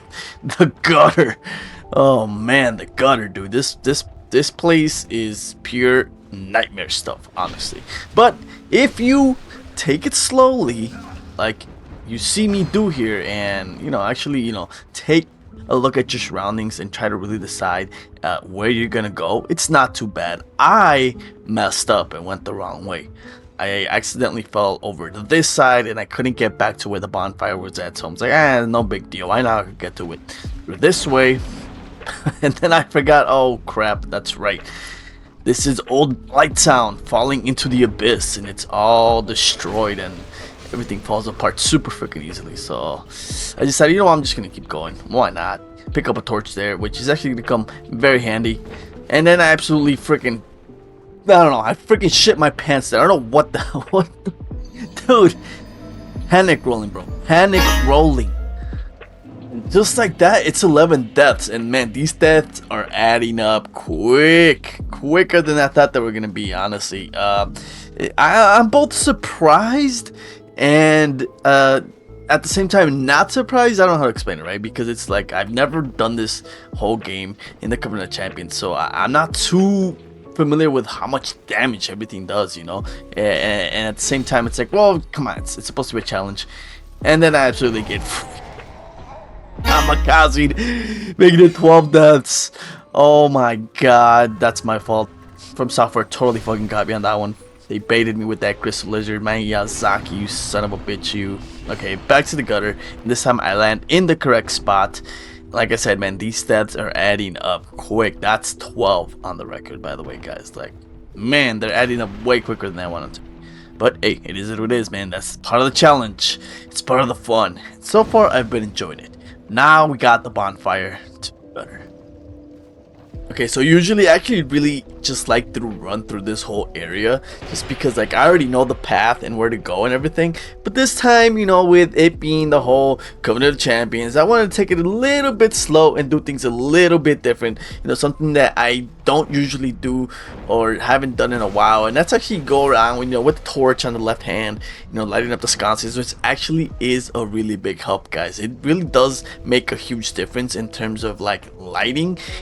It really does light up the whole area, and you can keep track of where you've been by doing this. It is, like I said, a little bit risky because, you know, you have a torch on your left hand and you can't really do much with the torch. But you know, again, it's pretty dark in here, so it's actually pretty helpful, and I recommend you do this, or at least try this at least once. You don't have to. You could just try running through it. Shit, good luck with that though, especially if it's your first time. And yeah, these little hollows here are no joke. Like, for whatever freaking reason, they always do so much damage. Even if you're not in the Covenant of Champions, like, they're just relentless, dude. Especially the ones that have like the dark infused weapons. Those guys will absolutely murder you. I wound up getting pushed back here because of this bug spewing this freaking mist that could destroy my, you know, all my equipment, and then I get myself into a situation here, and this is what Dark Souls is all about. Like, this is the gutter right here. Like, this is it right here. I'm shooting fucking bricks. I'm freaking lost. I don't know where I landed. My torch is gone. Low visibility. Got poison shit shooting at me. I got multiple enemies at me. That big nasty dog. I'm on the edge of the edge. And it's just like, alright, chill, take it slow. And this is where I really had to like be measured in terms of what I was doing and try to really get out of that sticky situation right there, because that right there could have ended super badly, man. Like, one wrong move there, one panic roll, one mistimed anything, and that's it. I would have been a goner. So, you know, I don't know. I've rewatched that so many times, and I still can't determine why I got damaged there. I don't know what it is. Maybe you guys caught it. I don't know what hit me there, but if you guys can tell me what did, that would be really helpful, because I want to understand what the hell just happened there. These dogs are pretty vicious, man. They have a lot of hyper armor, but they're quite slow, so you can get in a lot of hits if you have a quick weapon like I did there. Otherwise, I was pretty much lost. I mean, how the hell do I get out of here? And I'm like, you know what? I'm just gonna risk it for the biscuit and take a leap of faith. What do you know? Straight into a fucking bukkake of freaking poisonous shit. Thanks a lot, from Stop. It's whatever, bro. Fucking cure the poison. It's not that bad. It's not that bad. Oh my god, I got poisoned once. So the fuck what?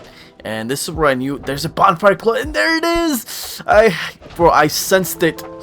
It was tingly in my nether area. I knew there was a bonfire nearby. This is the hidden bonfire, and I actually kind of was, you know, looking for it. So I happened to stumble upon it. Easy peasy. From here on out, as long as you have that bonfire, like, you're pretty much close to the end. All you really gotta do is find one of the multiple ladders that takes you all the way down to the bottom of the gutter, if that place can even be a real freaking thing. And the only real danger here, it really is like all the little hollows are at the bottom, because those are the ones I was talking about earlier that have the dark infused weapons that can absolutely just mess you up completely. So I kind of just baited them for all to come up here one by one and systematically exposed of them like a true phalanx. Phalanx? How the hell do you say that? Phalanx. Yeah, phalanx. There we go. Like that freaking Thermopylae, okay? I'm fucking taking inspiration here from my heroes. And then break through the dead, weird, heart-shaped, whatever those things are. I don't even know why they're dead. Okay, pick up the fragrant branch of yore, and that's the gutter. Nothing to it, man. Honestly, I was expecting a little bit more pushback. Otherwise, it's dunzo. Next up, the Black Gulch, which isn't really black, it's green, and I feel like this place should have been called the gutter, and the place before this should have been called the Black Gulch, but whatever, I'm not from Soft. Back at Majula, we burn up the sublime bone dust we picked up earlier to reinforce our Estus flask, and then I do go ahead and level up my bow just a little bit, because I haven't been using it, and I want to use it because I absolutely love bows. I buy some fire bombs because that's pretty much, I didn't have fire arrows and I wanted fire arrows, so I was just like, I'm gonna have to just substitute with fire bombs. And fire bombs, fire arrows, fire weapons are gonna be your best friend in this area. Here's something that, like, I don't see a lot of people doing, right? And it's just like, why don't you people do this? Like, if you're up to this point, you've realized that all these statues are gonna throw poison at you, but yet I see people mindlessly freaking going into the firing range of all of these freaking poison spraying statues and then complain that they're getting poisoned and it's too hard. And it's just like, bro, just destroy them and then they can't poison you. And those pits right there are why fire is your best friend in this area, because you can just set them ablaze and kill all the creepy little crawlies that are inside of them, which actually give out really good drop rates. A lot of titanite shards, large titanite shards, I think even chunks. So really good enemies to farm, and like I said, you can get rid of them rather quickly if you set these pits ablaze. You can do it with a fire weapon, fire bombs, fire arrows. Look at this, I hit it and it turns into fire. I absolutely love it. The only real risk here again are the statues spitting poison at you, and you know, you can get poisoned, which if you talk to Goblin, he sells you poison resistant stuff or poison cure stuff. And right here I almost get taken out for my negligence and not prioritizing the creepy crawler over the big worm, earthworm, whatever this fucking thing is, and it almost cost me, but I managed to pull through, so nothing to it. And you know, just I don't know, this area's just not that bad. Take it a little bit slow, not that slow, but you know, destroy the statues and then set the freaking pits ablaze and destroy the big worms. That's it. And then here I kind of did just said, you know what, fuck it, I'm just gonna run turret, because like the bonfire is right there. I popped some of these poison resistant mosses, blooms. I don't know whatever they are. I pop a few of them, so like just in case I get poisoned, which whatever. It was gonna happen anyway. Like if you're coming to this area, you're just gonna have to accept the fact that you're gonna get poisoned, like no matter what. I get lucky, roll it correctly, use my friggin' Venture, and the woodland child Victor decides to invade, like he always does when you get to this area. And I'm not too worried about it because I need to prioritize this guy. He's the one that is really blocking my way to the bonfire, and I can't rest that now because the child has come. Come here, thee! Holy crap! He does so much freaking damage, and honestly, how the hell did he hit me there? Like, that was a perfect freaking roll. This guy, I mean, he does damage, bro, and he has so much freaking poise, bro. It's pretty crazy. The range, and I just completely fucking shit the bed again. Luckily, I got the bonfire, so I managed to pick up whatever little amount of shit souls that I have. And Ferrous Lockstone, again, pretty useful item. For the previous era up above with the rats, or just some more arrows coming up later on. I would rather save those than use them up in that area, just because, like I said, that was primarily for PvP. So here comes the wood child again, and I'm like, you know what? I am not gonna fight him, dude. Let's just go into the boss fight.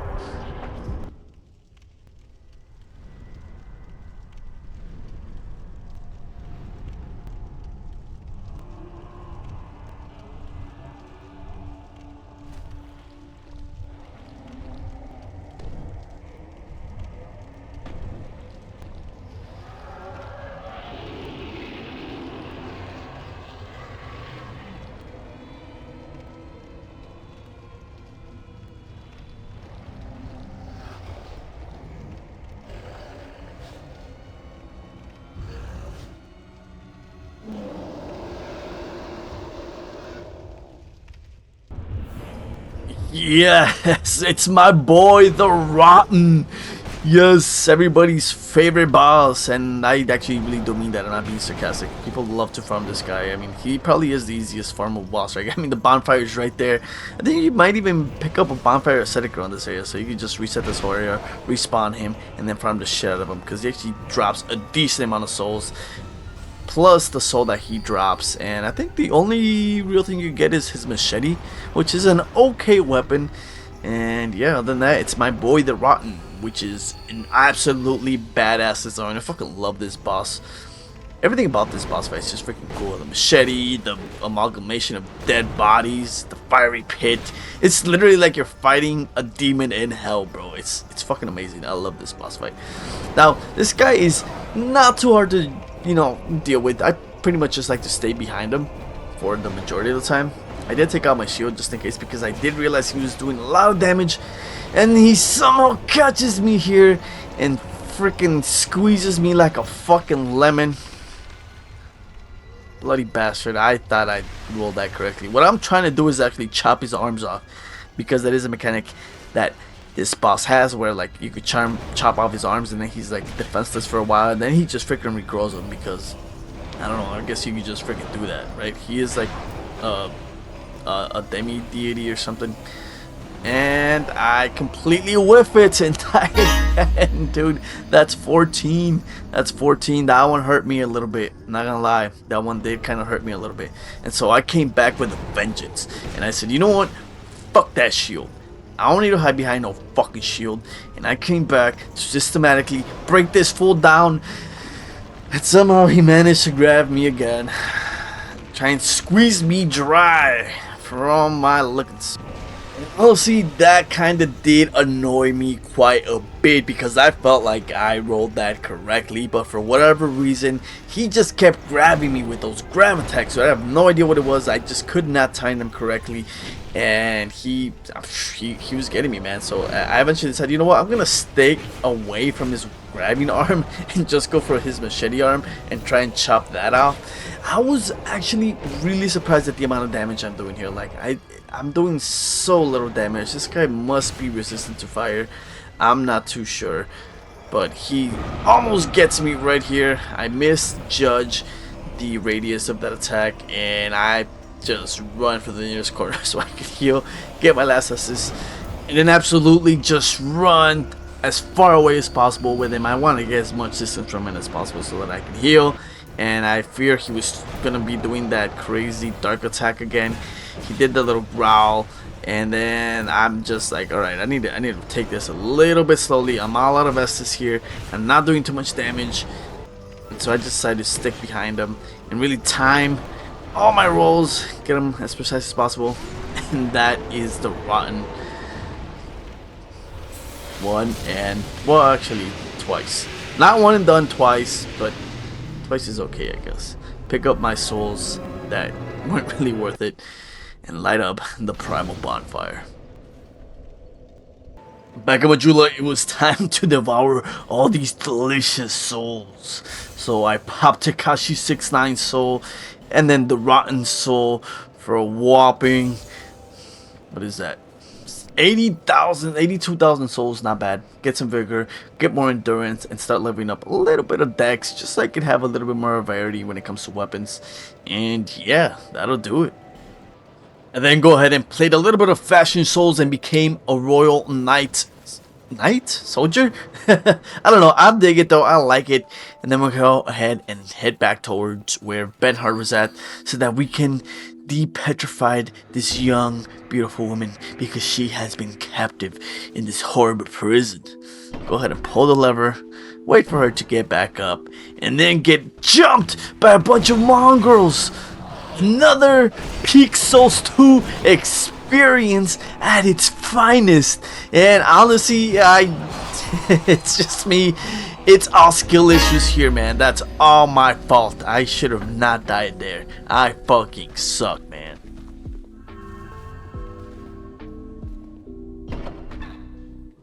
This time, we don't freaking suck.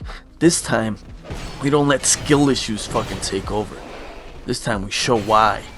Why Dark Souls 2 is not a bad game.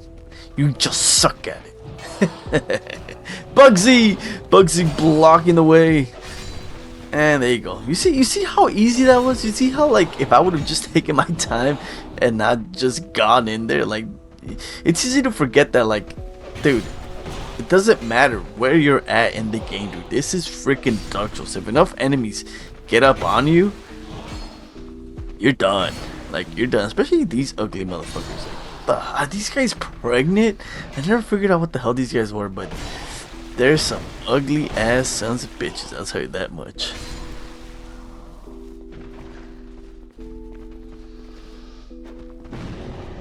Like I said before, I hate when I die due to stupid reasons like skill issues, you know. But whatever. We'll go ahead and into the forest of more crazy little, I don't know, what are these guys, like ogres? Mutated cannibals? I have no idea. And there's my failed parry attempt, skill issues. Let me tell you something. Every time I do this,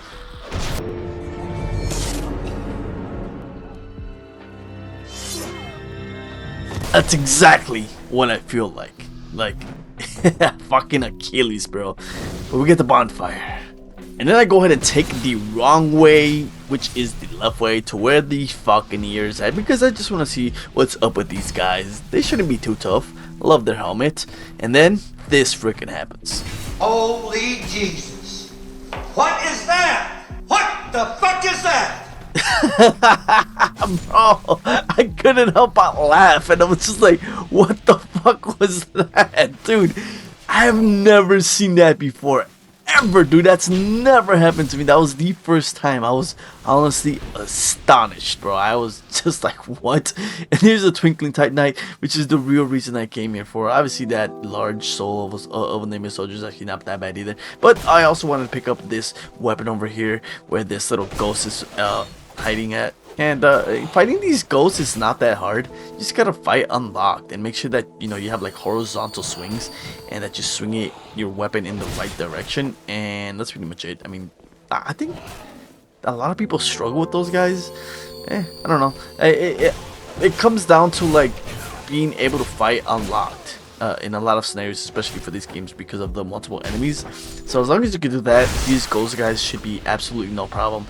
And then I go ahead and pick up the Drengleic Rider's Crescent axe, which is a pretty good axe. And then I headed into the Foggy Forest of invisible assassins. I don't know, what are these guys, like bandits, invisible bandits, and why the hell are they invisible?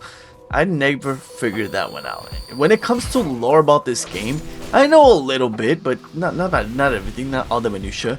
But then we come to Vanguard, oh my boy, the Headless Knight, who sells a lot of goodies. Looking at that gold pine resin, the claymore, of course. I just want to unlock a shop, that's all. Go ahead and make my way through the Foggy Forest of backstabs. Oh, no backstabs. Get my clothing ring +1 and go ahead and equip that as soon as possible, because that ring is just freaking amazing. And you know the funniest part about the series is the fact that you can just like run straight through it and like make it to the other side, like so freaking easy. And I'm pretty sure so many people got lost in there. I don't know, it's just always so funny to me that that area is so skippable and so just forgettable, man. Okay, y'all already know. First things first, make this jump and head on over to fight the Scion Knight, which by the way has a sick ass armor and a lightning wielding Black Knight greatsword, which I always wanted to get, and I'm so freaking mad at. It's just it's unobtainable, man. It's unobtainium. But anyways, he's guarding this blind bone dust, which we need, so we'll go ahead and snatch that up real quick, and then go ahead and pick up the Titanite chunk that's up here in this treasure chest, but not before killing the ghost man, because if we don't, he probably backstab us into oblivion. There's not much to do in this area, but of course we gotta kill the crystal lizard that's over here by the giant lobster? No, scorpion? It's a scorpion, right? And this is probably gonna piss a lot of you people off, but unfortunately I have no use for this guy, because in order to complete his questline I have to summon him into the next boss fight, and obviously we're in the Champion of Covenants, we can't do that. So I go ahead and equip my trusty mace with some dark pine resin and just start wailing on this dude, which is absolutely a shame because I love this guy's design. His character design is just so sick. Hybrid scorpion man with a harpoon, or not a harpoon, what is it, some type of halberd. Dude, he just looks badass, okay? Like, it's a shame, but I need me that second dragon ring. That's right, bitches.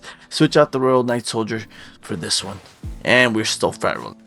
Now I do purposely fall down into the trap where the Blumchius, let's see, crazy little gank is at, with all the little basilisks that gank you, and these motherfuckers are hiding a little treasure that I want that's gonna come in handy a bit later, and that's gonna be the Twinkling Titanite. Not to mention someone else is around here, but unfortunately I don't have the key yet. So for now, I'll just grab my Twinkling Titanite and be on my way.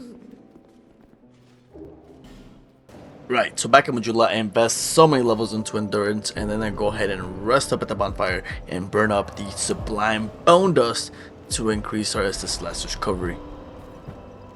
I then headed over to McDuff, where I bought just enough large Titanite shards to upgrade my fire longsword to a +7, baby. And unfortunately we were one Titanite chunk short from a level 8, but that's okay. We waste the remainder of our XP on life gems and head on over to the boss fight. And here she is, my beloved, my most beautiful Najka. Hey, come on, I'm over here complimenting, trying to raise you up. Nope, she ain't not having any of it, because she is a Scorpioness. And this is just another boss fight where I absolutely love the boss design, because just like the Scorpion, this thing is just so friggin' cool, with a double what are those things called? Stingers. Super cool design. And the best part is that you can chop off the stingers, which is actually what I was going for the whole time. I want to chop both of those babies out. She of course does have some magic, and I fail to dodge all of it. Get completely obliterated by panic rolling like a freaking, and that's 16 deaths. And honestly, that one kind of did hurt me a little bit, not gonna lie. That was a really dumb death. But hey, I panic rolled and it cost me, so that, you know, it is what it is. And this boss fight has a really cool, fun gimmick that I actually really enjoy, and that's with her diving into the ground like one of those crazy creatures from Dune. And then honestly, it's pretty scary the first time, you know, if you guys don't like have never fought her before, and you know, she'll get you. But the trick to that is to just stick to this slab of cobblestone, or I don't know what is this, like a piece of wall of some sort. And if you, as long as you stay there, she'll won't be able to pop out of the ground and hit you. Otherwise, she does have a lot of long range. That spear and the stingers, and you can obviously try to chop them off like I was trying to do. She does take quite a bit of time, like on the ground, burrowing around and stuff. So, you're just gonna have to wait for her here to pop out again. I like to bait the stinger attack. That's the easiest way to get, you know, get rid of them. You basically kind of want to walk into it and then walk away from her, get like super close, and then back up real quick so that she does the stinger attack. Like that. There's like a variation, a couple of them. Sometimes she'll do both, sometimes she'll do one. Then I managed to get one stinger off, and then I just completely whiffed the second one. Couldn't get it. Super close, but no dice. And honestly, this fight was a little sloppy. Not my best performance. Can't even lie. Not my best performance. But overall, really fun boss fight. And there you go. That's Nachka for you. And then go ahead and make my way through, I don't know what the hell this area is called anymore, the Pharaoh's something area, I don't know. It's where all of Goblin's little people live, and I feel really bad for cleaning them up, because at the end of the day, they're all just little gremlins, you know, going about their day, and then in comes this hollow, just massacring them all. Really cool armor sets though, can't even lie. Goblin, I'm sorry I had to do this to you people. And I love this guy right here who absolutely hurls his axes at you. And if you're not careful and those hit you in the head, they can one-shot you. This guy's awesome. I then feel bad because he has no more weapons and I'm about to kill him. So I decided, you know what? Let's go mano a mano. Fucking throw down. Punch him in the gut and he goes down. And the saddest part about all of this, honestly, is the fact that they don't drop their weapon. Well, they drop the shield, but they don't drop that crazy hammer they have. Don't worry, we get that in Dark Souls 3 though.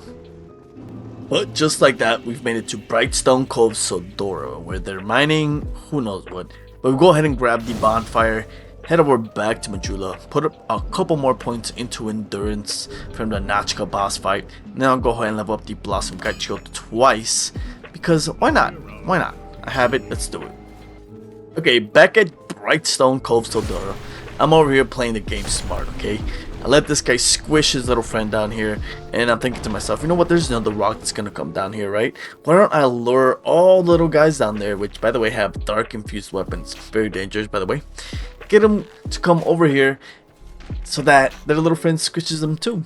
I'm over here thinking, man, this is gonna be such a good idea. And completely just, bro, oh my god, all these deaths, bro. I swear I die more to my own stupidity than the freaking game. Oh my god. Plus I wasn't even doing it right, because in order to get this guy to drop the rock, you needed to come up here, get the ladder, and then bait him to throw the rock. So it was just a complete fuck up, like in every way possible on my part. Oh my god, watching his back just, I don't know, it just makes me laugh so hard, because I really thought I was, you know, pulling a big brain move here, but no, die. Anyways, I decided, you know what, I haven't been using this bow, so let's get a couple shots in, get some range attacks going. And then I remembered, oh that's right, these guys have dark infused weapons. If you don't know, dark does a lot of damage to you because you are hollow, and hollows are weak to dark, which I don't know, lore wise it kind of doesn't make sense because we're born from the dark, so why are we weak to the dark? Beats me. I'm guessing it has to do with something with Gwyn and the original sin. I have no idea, man. All I know is I need to make sure these guys don't absolutely well on me. They're gonna murder me. There you go. Fun little gank. Easy peasy. But wait! There's more! And then this one I decided, you know what, I'm just going to switch off to the one-hand moveset. Pull off those R2s. Those unlocked R2s so I could get multiple hits in. Go ahead and lock back to this guy and get those running R1s and thrusting R2s. I love the moveset of this weapon. Just like that, we've made it to the congregation! The evil congregation full of its evilness. And I don't know, they're having some kind of satanic party in here. I have no idea. But this is the most useless, most... why is this even a boss fight? Like, if I agree on one thing with the Dark Souls 2 haters, is this should have not been a boss fight. I don't know. I mean, otherwise it's just another gank, I guess. It's I don't know. I don't have much to say except for the fact that it's super easy, nothing to it. You get the guys casting the spells first, because those guys can either buff or heal everyone else. And then once that's done, you get the scary witch monster guy, person, thing, whatever that guy is over there with the crazy hat, which I actually do like, and you can get as a drop when he invades you in another part of the map, or the game, I guess I should say. Not map, game. Otherwise, the reward is actually pretty good because we end up getting a Titanite slab. Go ahead and pick up the next bonfire and then head straight back to Majula because we gotta utilize those souls, baby. Utilize them souls. That's how I see so many people lose their souls. It's because they like to carry them around in their back pocket like it's some kind of trophy or something. Like, no, dude, go freaking waste them. Go buy something. Go level up. Stop crying that, my souls, I lost all my... Yeah, it's your own goddamn fault for not using them effectively. And right here, there's a couple things that I like to get. First off, get rid of this guy. Go ahead and shoot him with your bow. Get them range attacks going. Yeah, we're strength. Yeah, we're melee based. But we still got range attacks, baby. I honestly think bows are actually better than magic. But that's just me. Not too big of a magic fan. Do want to get this crystal lizard, as he's holding some delicious innards in Titanite chunks, which we did need one more to level up our weapon to level 8. So glad I have that. Then want to head over to this side, and this is an Estus shard that a lot of people miss. A lot of people don't even know that it's here. I have no idea how that didn't break. But if you go in here on this little pile of bones, them bones is an Estus flax shard. And then go ahead and make my way through the rest of the mine shafts, fighting bug after bug in a really claustrophobic feeling type of environment, which is I like that about this level, you know, because the big spiders, the necrophilia, that's not it. Whatever, the fear of a spider, whatever phobia that is, and plus these little casters, which these guys are necromancers actually. So I think that's what was happening there.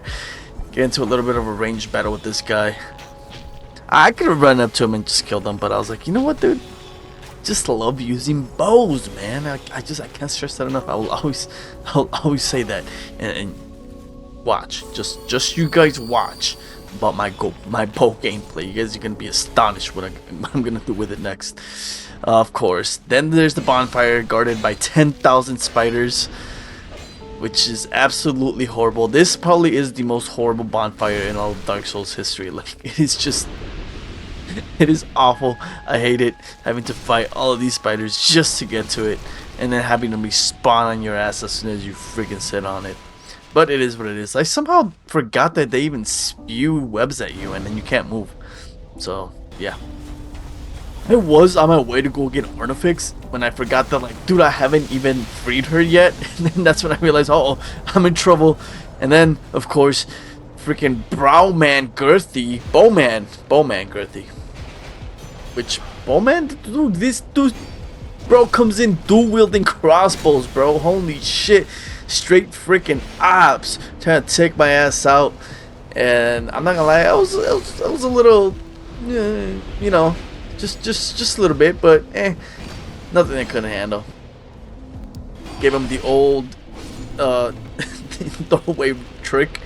I almost died. That stupid casting necromancer up there is just... They have homing freaking whatever those things are. Magic balls of something. But they home on you. Okay, so later on through the level, I like to jump into this little spiky area. I don't know what this is supposed to be like. Why are there so many spikes? Like, these guys just suck at mining that bad. Anyways, you want to jump in here and don't worry about the little chip damage this thing does. You're going to want to worry more about the dark weapons that these guys are wielding. But you want to pick up this right there because that is a lot of upgrade material, including a Titanite slab, making it 3. We now have 3 potential level 10 weapons. Go ahead and open this gate. and go back to Majula, because that gate right there just leads to way more spiders. We level up our endurance 2 levels to 27, and then go ahead and upgrade the Estus flask that I just picked up back there, like I showed you guys, the one that everybody misses. And I go and level up my fire longsword to a +10, baby. That's right, +10, because at this point we have 3 slabs. Like, the game wants us to have a +10 weapon, and what better weapon to make a level 10 than the fire longsword, the best weapon in the game. I managed to get 1 more level into endurance by popping off all the little souls we've been picking up throughout the playthrough, and then it's back to Covestone, Tseldora.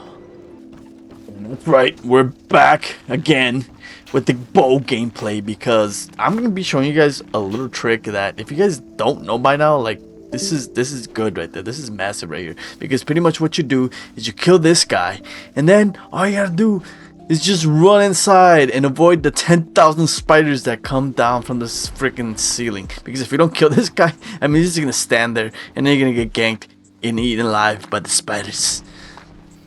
And just like that, we've made it all the way to the Great One.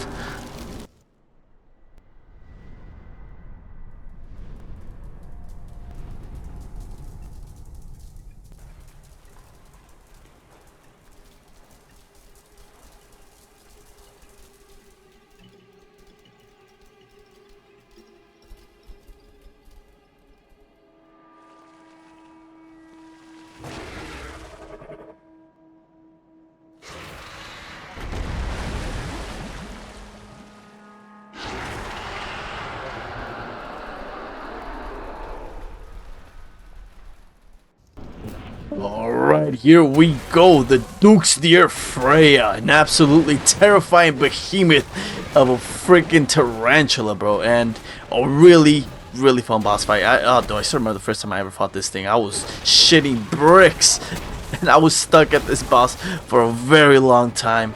And not gonna lie, I thought it was gonna be a lot easier, but then I completely forgot that there's a bunch of little spiders around that make the fight a lot harder, because they hit pretty hard, and I had no idea like how to even time the dodge for that laser beam, because usually when I fight her, I'm so close to her that she never really does it. Like, I like to stay in there in the pocket, man, and so like I had no idea how to dodge that laser, so I got hit with it a couple times. Could have been deadly. I'm so glad I invested into vigor. And I had been invested into vigor. Otherwise, she is pretty weak to fire, and you're gonna want to hit her head off, both of her heads, because you can actually knock them off. For any of you guys that played Night Rain and fought her in there, I was so excited when I saw her come up in there. I was like, oh, it was so nostalgic to see. But I wanted to do the exact thing you do to her in this game, and that's chop her freaking heads off. Make them bitches roll, baby. So I'm not gonna lie, yeah, had a little bit of a rough start there, but once I got my groove on, this boss fight's super freaking easy. Chopped one of her heads off, and you want to hit the head, because apparently at least my weapon was not doing any damage to the rest of the body. Chop the second head off, and that's Duke's Dear Freja. First try, bitches, first try. Pick up the Great Soul, and then go ahead and walk over towards the Duke's Archives, light up the Primal Bonfire, and back to Majula it is.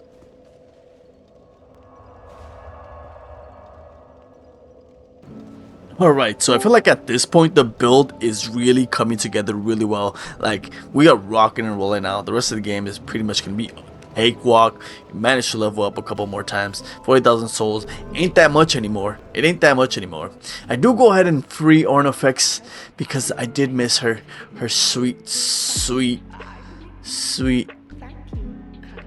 boss weapons, yeah, that's right. Okay, so then they pop the Duke's Dear Freja's Bossel, because I forgot to do so, apparently. I don't know. Get 1 more level into Vitality, and yeah, I mean, we're freaking going now, man. We really are.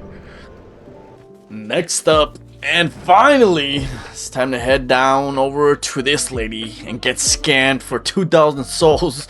I always thought this was so dumb. You pay her 2,000 souls to kneel down, and then for her to press a button to open the door. Like, I could have done that myself, bitch. I didn't have to pay you 2,000 souls for it, but whatever. Right before we go into HuntsMans Copse, we gotta go ahead and say hi to the edgy emo dude who refuses to talk to us because apparently we're not emo enough. We're not cutting ourselves. I don't know. Anyways, HuntsMans Copse, light the bonfire, and it's going down, man. Like, this is it. The final stretch, the final pull. And of course, we go into the little dark mansion. And I knew that guy was behind me, so I turned around and slapped his ass. Misjudge where the window is at. We want to break these because, of course, it's super dark in here, and this will let some light in. And I thought I was being a little cheeky bastard here, and I have no idea what the hell had just happened. Like, where the hell did all my hits go? What the hell? And I get got by a couple of bandits. But I wasn't done. I had to get my revenge. So obviously wait for this guy to come up behind me. Get him real quick before he starts throwing back shots at my ass. And immediately head back to get my revenge. Somehow this dude like hits me through the door. And look at that, he dies in one hit. Like, what? I could have hit him. I could have killed him in one hit. Oh my god, I forget about the archer that's back there. He starts clipping me, so I retreat just so I could get some healing in. Look at that arrow straight in my neck, bro. Like, that dude has some type of aim, bro. Like, how does he get me right in the jugular? Pop a couple life gems. And just wait for these guys to come through and get wrecked. And into the forest we go, where we meet the craziest looking enemy in this whole friggin' game. The little guy I like to call Liquid Richard. Shout out Sean Ranklin. And then I come down here and I want to get this Cyanite because he's hiding another one of those sublime bone dust. Get the jump on him, literally. And then easily dispose of them. Pick up some green mosses, which are gonna come very handy here very soon. And then go ahead and pick up my sublime bone dust. Oh man, do I love me some bone dust.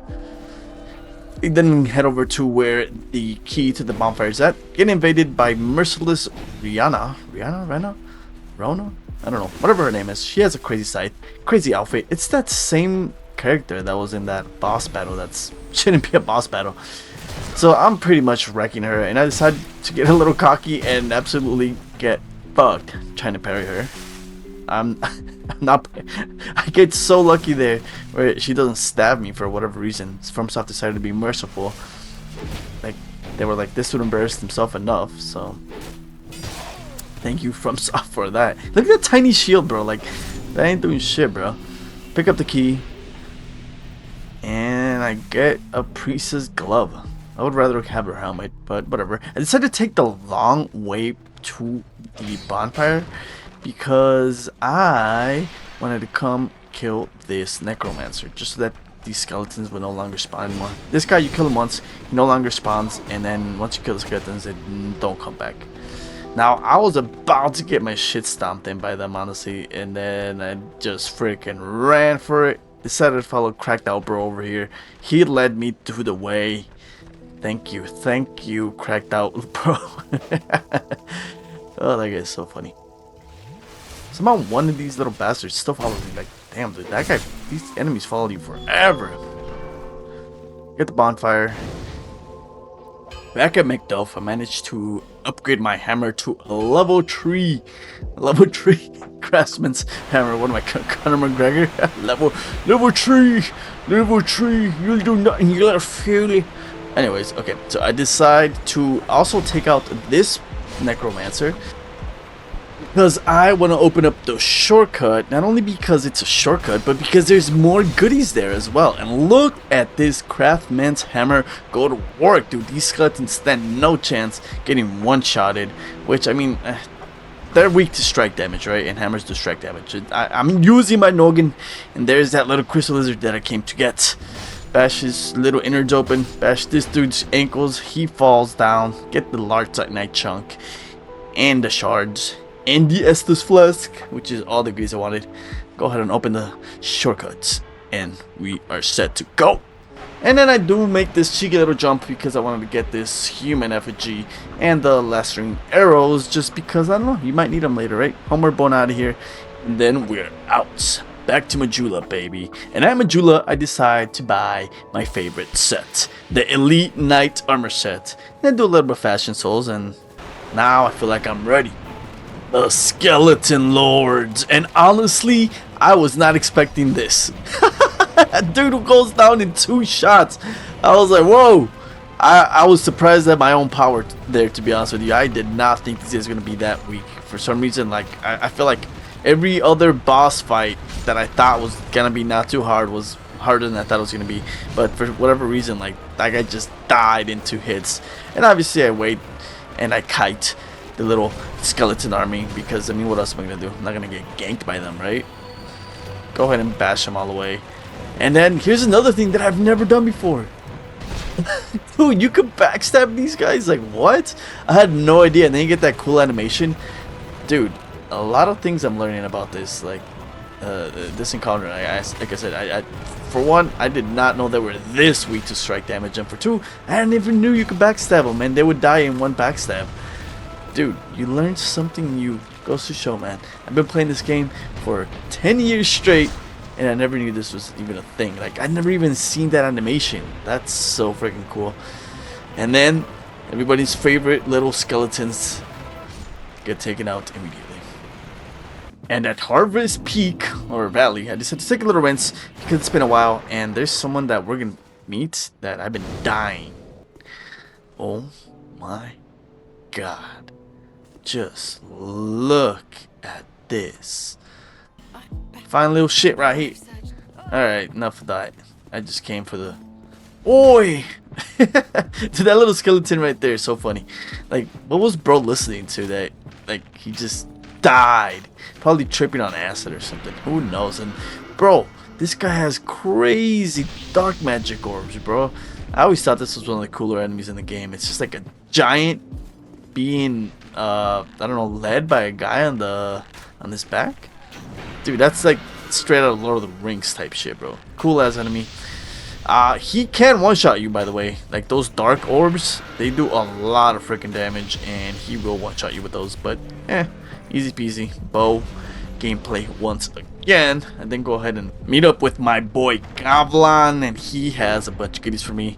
Pick up the raw stone, which is actually not that good. But then I buy the Ring of Giants, which is such a good ring to have, and I wanted it earlier. I couldn't get it. But it's a really good ring. Increases your poise. Buy some poison arrows. Shout out, epic name, bro. And then you talk to him, and he gives you this little thing right here. Oh, look at it. Bask in all its glory and its grim. But it's time to bring out the bow out once again, once more, for heaven's sake. It won't be the last time, because it's just, it won't. Like, bow gameplay is so underrated. But then we go ahead and get ourselves in an advantageous position to take out the hot mamacitas on there, las tóxicas, las pinches cabronas, that they will freaking kill you in 1 shot. Like, don't let their beauty distract you. Those are some heinous little misses. But we take them out, no problem. Bow gameplay for the win once again. And I wanted to really use the Grim Axe, because it's such a cool freaking weapon. But it's so fucking huge and heavy, I can't even wield it. But it's a really cool weapon, so I just bash the shit out of these hollows. Don't mind me, third time's a charm. Up at the gate, and we're off to the next bonfire, which is one of the best bonfires in the game, just due to the fact that there is so much treasure lying next to it. Probably my favorite bonfire in the game, to be honest with you.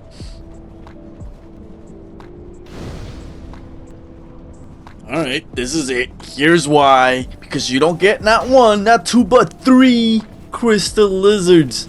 And they are all holding very nice loot. Got some large Titanite shard and some more Titanite shards. And even more Titanite shards. Then go ahead and reset the area once more. Grab the last one. And get even more Titanite shards. Which, dude, honestly, making it here at the beginning of the game, there is so much Titanite everywhere, especially down where all that poison mist is at. I didn't show it in the video, but in the last pit with all the poison, I did go in there and grab up all the Titanite shards that were down. There's a fair amount of large Titanite shards, mainly normal size Titanite shards. You guys see that jumping attack with the bow? I did not mean to do that at all. I surprised myself. I didn't even know you could do that. Like, I was like, what the hell even happened? And usually I try to make this a lot cleaner than what had happened, but I usually just get these guys to poison themselves by breaking all these jars. Have no idea how that hit me somehow out of my role. Like, what the hell even was that, dude? That weird animation on the floor, is that like a thing that's only tied to Champion of Covenants? Because I don't remember seeing that. I really don't. So let me get that one guy down there to go through all the little jars and get it so poisoned. I realized I can't break through these jars as I was trying to lure this guy to come over here. There it is. There's Bo again coming into play. Get him to break all through the jars. Now he's poisoned and he looks like Shrek wielding the giant mallet, and down he goes. Easy peasy. Give me that Titan shard, boy. Do jump down here because there's a special somebody down here in this huge pit of nasty goo, and it's Lucatiel. And apparently this is the first time I've ever talked to her, and I had no idea.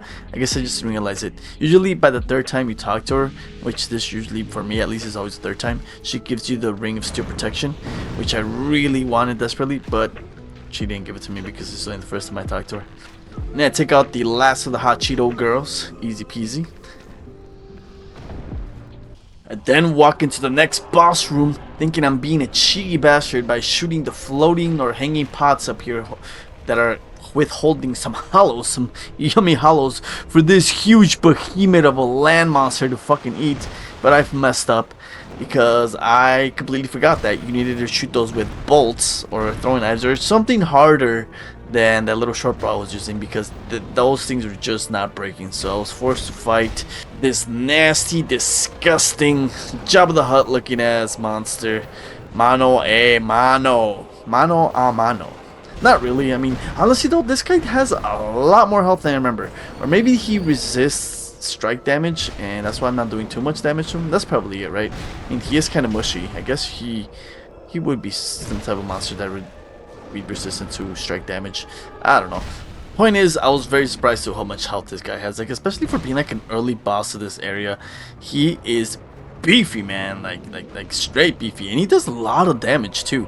He can eat you, by the way, and if he eats you, he legit steals your whole entire armor set. Like it's a pretty cool mechanic, and one that From Software just never brought back, and I wish they would have, because it was really fun to just get eaten by him and then like you're naked and it's like, what the hell? And then you have to figure it out, you know. I don't know, just stuff like that I miss from the old From Software games. But we'll go ahead and pick up the next biome for right here. And right before we do that, I go back to Majula to burn that sublime bone dust I never burned, and I go ahead and buy the rest of the elite knight armor set, because this armor set is so freaking clean, dude. I just had to get it. And here's my build. Full elite knight armor set. Pretty nifty, man. I like it. Looking spiffy, looking sharp. And then I remember there's a couple of things at the things betwixt. That's a funny sentence that I've yet to do. But first, I decided to come trade with the crows, and watch this trade, bro. Twinkling Titanite +1, love it, thank you, needed it. Second, Splitting Stone Titanite Slab, like what? Titanite Slab? Oh, gimme. Twinkling Titanite for the third one? Let's go, give it to me, keep on coming, keep on coming. What's next? Another Titanite Slab, bro. Dude, I am not, dude, these crows are not missing. Demon's Great Hammer, bro, dude, what? Bro, this is probably the craziest smooth and silky run drops I've ever done, dude. Like, holy shit. Life Gem, Raw Stone. Raw Stone's alright, not the best. I like the Life Gem though. I'm always down for a Life Gem. Another Titanite Slab. Yo, what? Insane. And last but not least, a Ball Stone. Alright, I'll take it, dude. Like, holy shit, dude. That was legendary as fuck, dude. That was like 3 Titanite Slabs. Holy shit. But you know what, guys? We weren't done yet, because then I remembered, you know what? I have another friggin' branch of yore. Let's go depetrify this guy, because I remember that there's another really good item in here that I should probably get. Might as well, right? Like, I'm already here. But not before getting frog splashed by freaking Eddie Guerrero's reincarnated lizard thing. Dude, basilisks have an insane amount of poise break damage. Like it's insane, dude. Kick down the tree, another great mechanic that FromSoft just never. Actually, you know what? Let me correct myself before I even say that. They did bring it back in Dark Souls 3 for like, I think 2 trees in the DLC that like, it just didn't hit the same. Not like they do in Dark Souls 2, man. Like opening different passageways and shortcuts with kicking out the trees. I love that mechanic that this game had, and it's one that I wish they would have brought back. Down there is the little item that I came to get. So go ahead and use my bow, and then I go ahead and jump down, because down here is another basilisk and another little ambush by another bow guy. But you know what, bro? Can't too play that game, brother. Can't too play that game. Honestly, pretty beefy, but I guess this is like a little bit of later stage in the game. Pick up the Estus Flask, which is what I came for. Go proceed through the next fog wall. Take out my bow, because it's time for more bow gameplay. As I go ahead and use my poison arrows that I picked up from Gavlan early on. Shoot all the little Jordans up in this bitch. Here comes another one. And I could have ran in there. And gotten ganked by both of them, right? But, I mean, it's as long as you're playing smart, you're never going to get ganked in this game. As long as you're good. So, remember guys, get good. Which is honestly some advice that I should be taking myself. But this guy is super easy to cheese. I honestly did not feel like freaking baiting him into the freaking sit down attack forever. So I was like, you know, I'm just gonna poison him. Then go ahead and have enough time to switch off my shield to the parry shield. Why? Oh, you guys know why. Hello. Oh my god, it's the pursuer. Otra vez este way. Yup, here he is. It's all his glory. One more time, for heaven's sake, for all time's sake, the pursuer.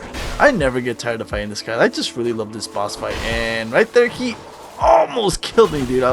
I not gonna lie, my cheeks puckered a little bit there, you know. But hey, it's the pursuer, man.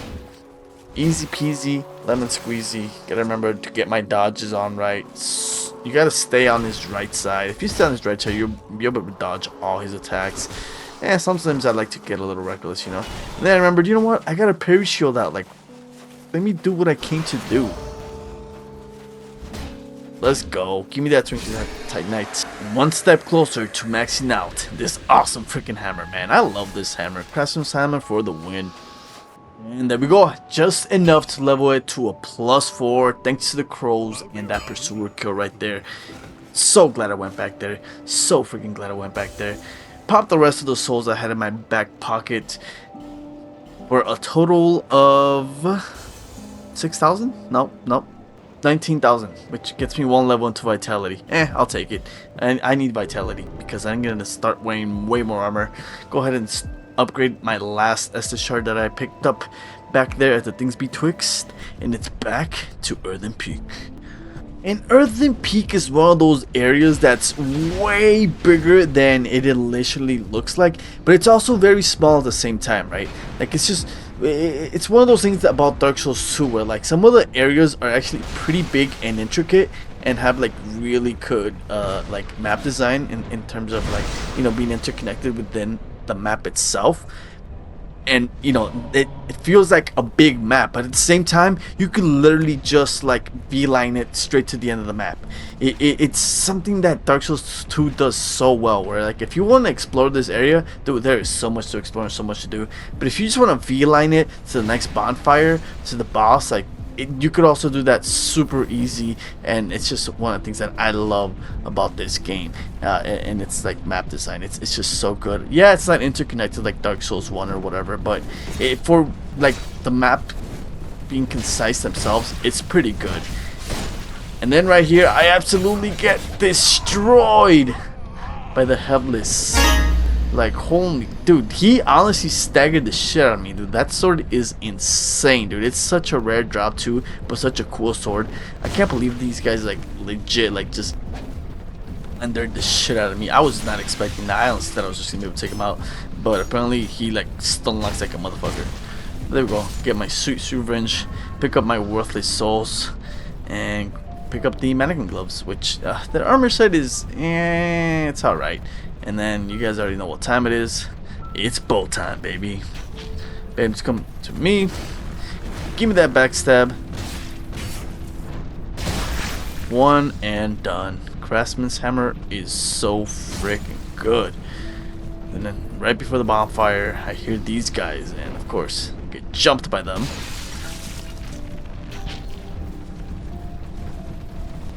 Dude, was that a headshot? Like, can I even get a headshot on these guys? It's pretty funny. Whatever. Goes to the bonfire, light it up, and then, I mean, if you ever played this game or if you even heard anything about this game, you should know this by now. Everybody should freaking know this by now. It's time to burn it all down. And you see what I mean about like dude, I could have like taken a detour path here and not gone straight for the window, right? And I could have still been exploring the shit of this area. But like, I don't really have to, you know? Like, you don't really have to, you don't want to. But if you do, you get rewarded pretty decently. There's some pretty cool rewards around here, especially in that room.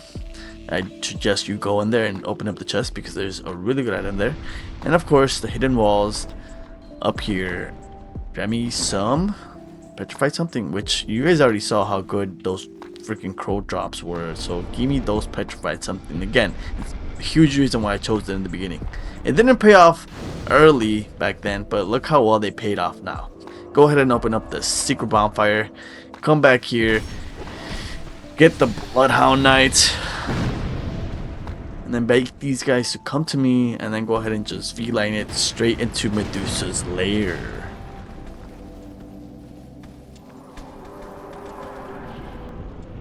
And here we go! It's Mytha, the beautiful queen. Oh no, sorry, Bendful queen. I don't know, I mean, she a little green, but I don't know, if you ask me, she can get it. Dude, her exploding head attack is so rare, like I barely see it. That like I honestly didn't know how to judge the range on it. I mean, I know of it, right? Like I've seen it before, but holy shit does it have range. I almost get yeeted, almost destroyed. And I was trying to chop off her tail. Something that Dark Souls 1 actually did better than Dark Souls 2 in that regard. Like, one thing, right, was, you know, chopping off enemies' tails. You got cool weapons. And it's crazy, right? Because you could do that in this game too, but you just don't really get anything for it, which kind of sucks. But that's Mytha. Easy peasy, lemon squeezy. Could have died, but I didn't. Okay, pick up Mytha's soul, which honestly the reward for that boss's soul is not that good. But then we go ahead and go up into the sky and into, oh yes, Gank City. This is where the real Gank Souls is at, and this is where we're really gonna get challenged, or are we? Anyways, go back to Majula, buy 50 bolts, buy 10 Titan shards, go back to Macduff and upgrade my heavy crossbow to a +5. Nope, +6. Yeah, +6. That's good enough. Then I was trying to get some human effigies out of these dogs, and I realized that holy shit, I never fought this pursuer over here. Well, bring it on, big boy. And look at that move. That's a move that he doesn't usually have in the normal boss fight, and another really rare move to see, but a really cool one at that. This guy over here was being super annoying, so I did something pretty smart here, and I was gonna break this down, and I realized, you know what, let's have the pursuer do it while I dodge his attack, and then take 2-hitter. Didn't get the 2-hitter, but I get the Royal Knight out of here, and then you already know how this is gonna go. It's the pursuer. You just walk to his right, he'll miss every single hit. Like, you don't even have to roll. Like, as long as you walk to his right beforehand, like, you should be all good. Somehow here he doesn't explode the barrels with his attacks. Like, usually it does. I don't know why that didn't happen there. Get me another pursuer kill. Pick up the alluring skulls that are useless, and grab myself another that night shard. Worth it. Go back to Majula, restock on life gems, and now it's back to the Iron Keep. Okay, now this area gets a lot of flack, and deservingly so, right? Because there is so many enemies here that like, I mean, look at that. I already even got invaded by Sharon, and this NPC invader is straight up freaking cheating, bro. Like, she has DLC weapons. How the hell did she get to the DLC already? I mean, I guess technically I could have already been in the DLC, right? But still, like, what? They gave her DLC weapons? Like, she's got that crazy curved sword. She's got like the, I don't know, some boss weapon, and then that crazy whip sword that was later added on to Elden Ring, because we already know, everybody already knows, this is the original Elden Ring. And if you don't know, look into it. Trust me, you'll realize that a lot of stuff that this game was experimental with was a lot of stuff that people ended up loving about Elden Ring, because they brought it back from Dark Souls 2, where it debuted. You know, stuff like Twin Blades and, you know, other things. If you look into it, you'll know. Anyways, back to the Iron Keep. A couple of tips I want to give out, right? Obviously, bring a weapon that does strike damage, because these enemies here are all knights. They're all wearing armor, which means they're all going to be weak to strike damage, which is why I've been planning this all along, right? I leveled up the blacksmith hammer, or sorry, the craftsman's hammer. Dude, and look at this, like, taking these guys out like 2-3 hits sometimes, like, easy peasy. So that's tip number 1. Tip number 2 is, how about we just actually go through the level, right? And not just run across it and then get ganked and then complain that, this game sucks, this game's too hard, this game, all you do is get ganked. Yeah, what about you just kill the enemies, bro? Kill the enemies and guess what? You don't get ganked. And this is honestly how you should be playing this level. A little bit slower, man. You don't have to run through it. Like, I never understood why people do that. Like, they just run, they aggro every single enemy, run to the boss fight or wherever they're trying to get to, get ganked, and then complain that this game sucks. It's like, no, dude, you suck. You're the one that didn't kill all the enemies. Like, it's your fault, not the game's fault. Like, the game is deliberately trying to make you play differently, right? It's a different level. Levels are meant to be played differently. That's why they're crafted differently, right? So in this one, they're throwing a lot of enemies at you and a lot of range attacks at you, because they want you to be a little bit more methodical. They want you to slow down a bit. They want you to really plan out your next move. And that's why I love this game, because if you're really technical or tactical about this level, it's not even that hard. Like, take a look at what I'm doing here. I'm not getting ganked. I'm taking it a little bit slow, taking in some pop shots with my crossbow, luring enemies one by one, sometimes two, but it's okay, because I'm not getting ganked. And ultimately, that's what people complain about this game the most, right? And it's like, dude, get good. Play a little tactical. Use the map to your advantage. I'm actually doing that here. I don't know if you guys have noticed, but I haven't dropped the bridge yet. You wanna know why? Because if I was to drop the bridge, all the enemies on the other side would come rush me and I'd get ganked. So guess what? I don't drop the bridge so that I don't get ganked. Okay, another thing I'm doing is what? Taking full advantage of what my build has to offer and what I've invested into it, right? I'm strength.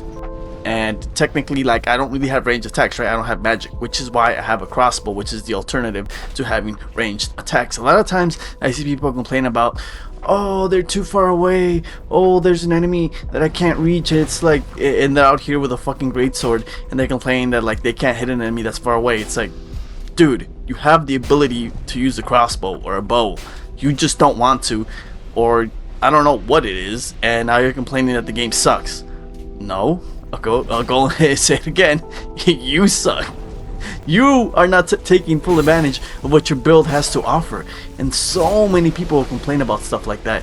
It makes absolutely no sense. Okay, so here you guys see me moving in slowly and slowly across the map so I could get to the smelter demon boss fight, right? I haven't dropped the bridge again, still haven't dropped it. Make sure I turn off the fire and then I drop it. And obviously I'm trying to take out as many enemies as possible from the other side of the bridge, so that even when I do drop the bridge, there isn't that many gonna be coming after me, you know? Like, look at this. Once I got across the bridge, the only two enemies left over here were the archers, the captains, whatever these guys are called.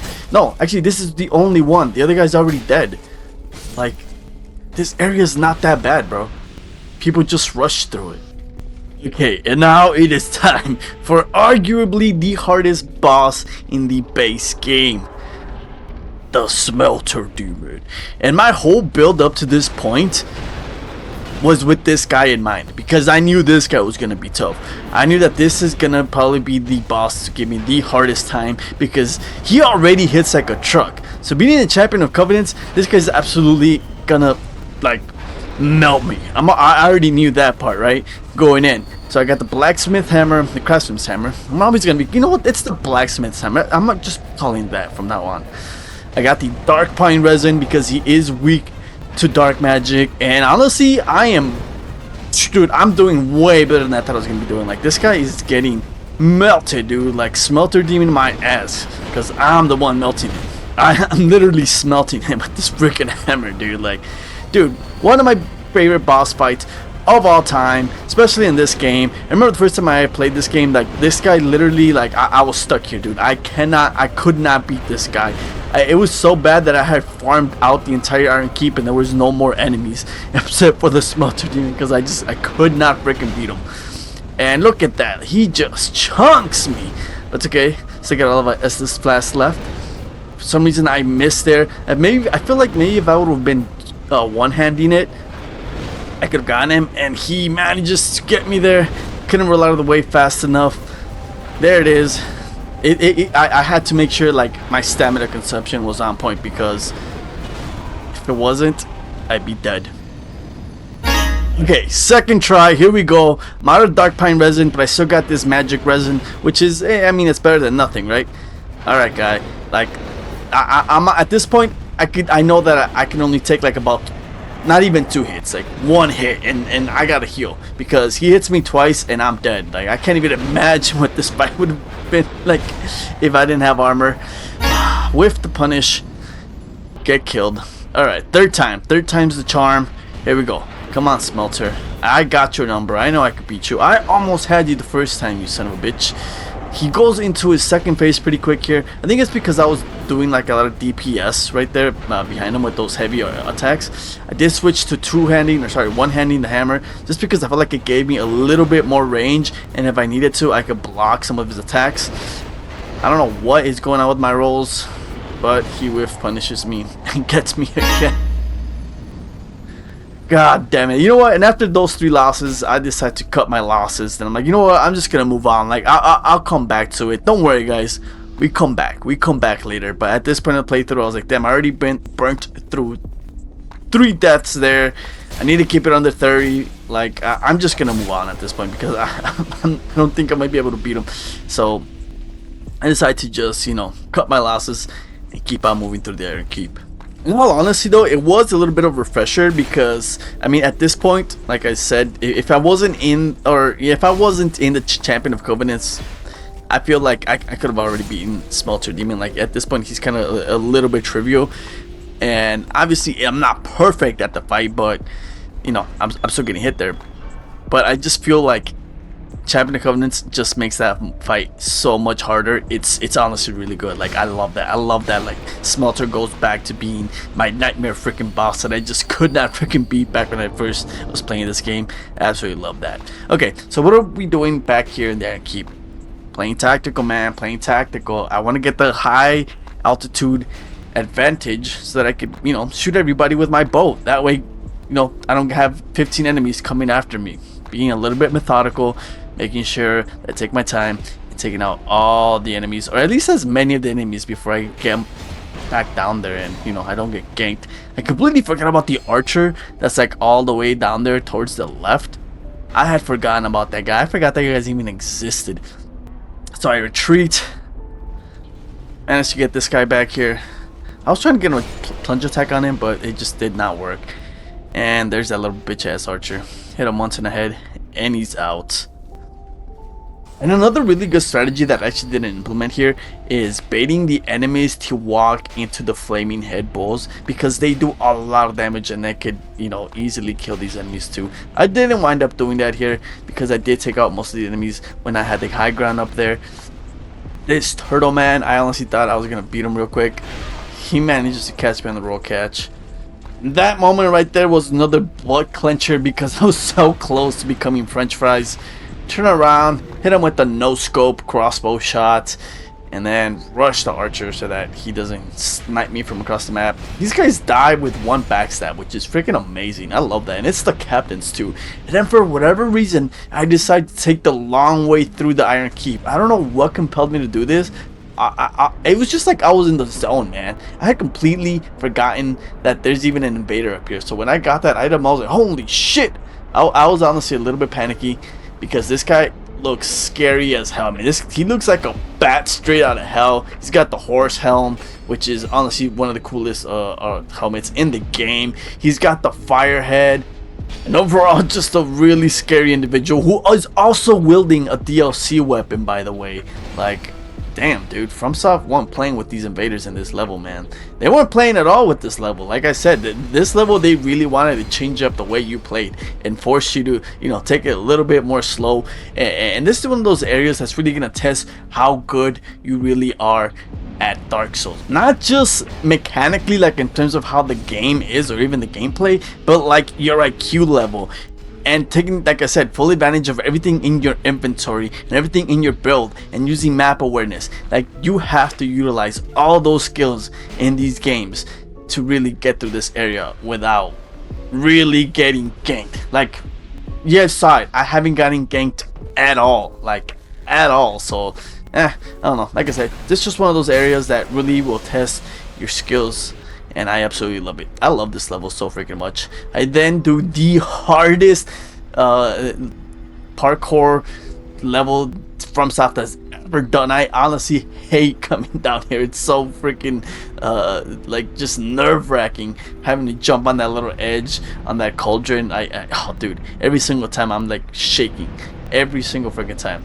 We then of course come over here, lower the turtle man into the axe or the guillotine. That's just such a weird little, I don't know, like what is it supposed to be? Is it a guillotine? Like, why is it in the tunnel? Like, I'm guessing honestly it's one of those map design things where FromSoft wants you to utilize it, you know, against enemies, which makes a lot of sense. I didn't really time it too correctly, but whatever. Make it through, and then I go ahead and find this ladder, and we climb all the way up, because up here is this lever. And if you pull this lever, all the flaming bullheads will stop, which can be a pro or a con, like I said before, because you can use it to your advantage or not. We then go ahead and light the bonfire, and I come pay a visit to my good old friend Vengaro because I want some gold pine resin, and it's back to the Iron Keep.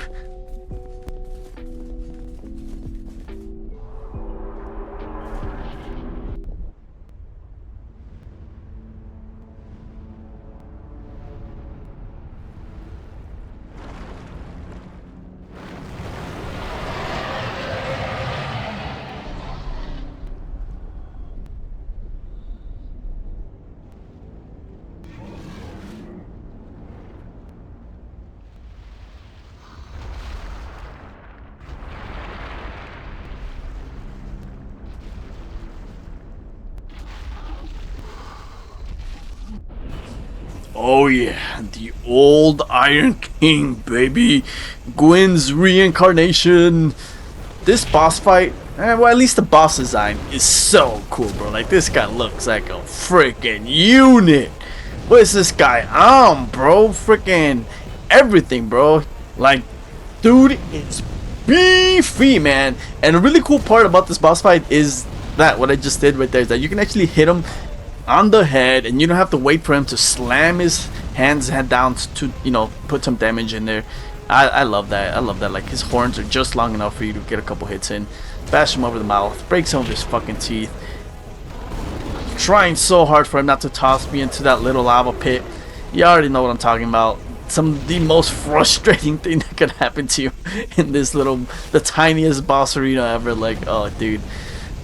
Hey, at least it's not as bad of chaos like in Dark Souls 1. Like, I don't know why this just kind of has like a little parallel to it, just because of the arena, it being so small, and you know, you can fall through it. That, like, it just makes me think of that boss fight. But dude, that boss fight is awful, bro. Like, just awful. But there you have it. Old Iron King is no more. Who embraces old Iron King's soul. 50,000 souls. Let's go. Go ahead and pick up another petrified something. You already know how much I love those things. I'm gonna put that to work. Hopefully the birds give me something good again. And then I always forget about this part. Freaking Aldia coming out of the depths of hell, bro. Every single time he always gets me.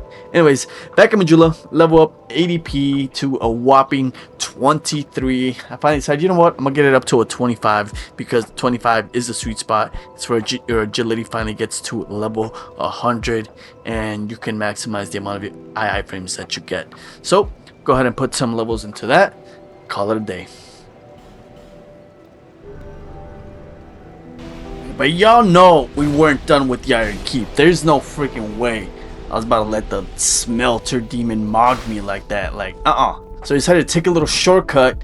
One, because it's a freaking shortcut. And two, because up here is a very, very cool weapon that I've been wanting to get this whole time that I haven't gotten.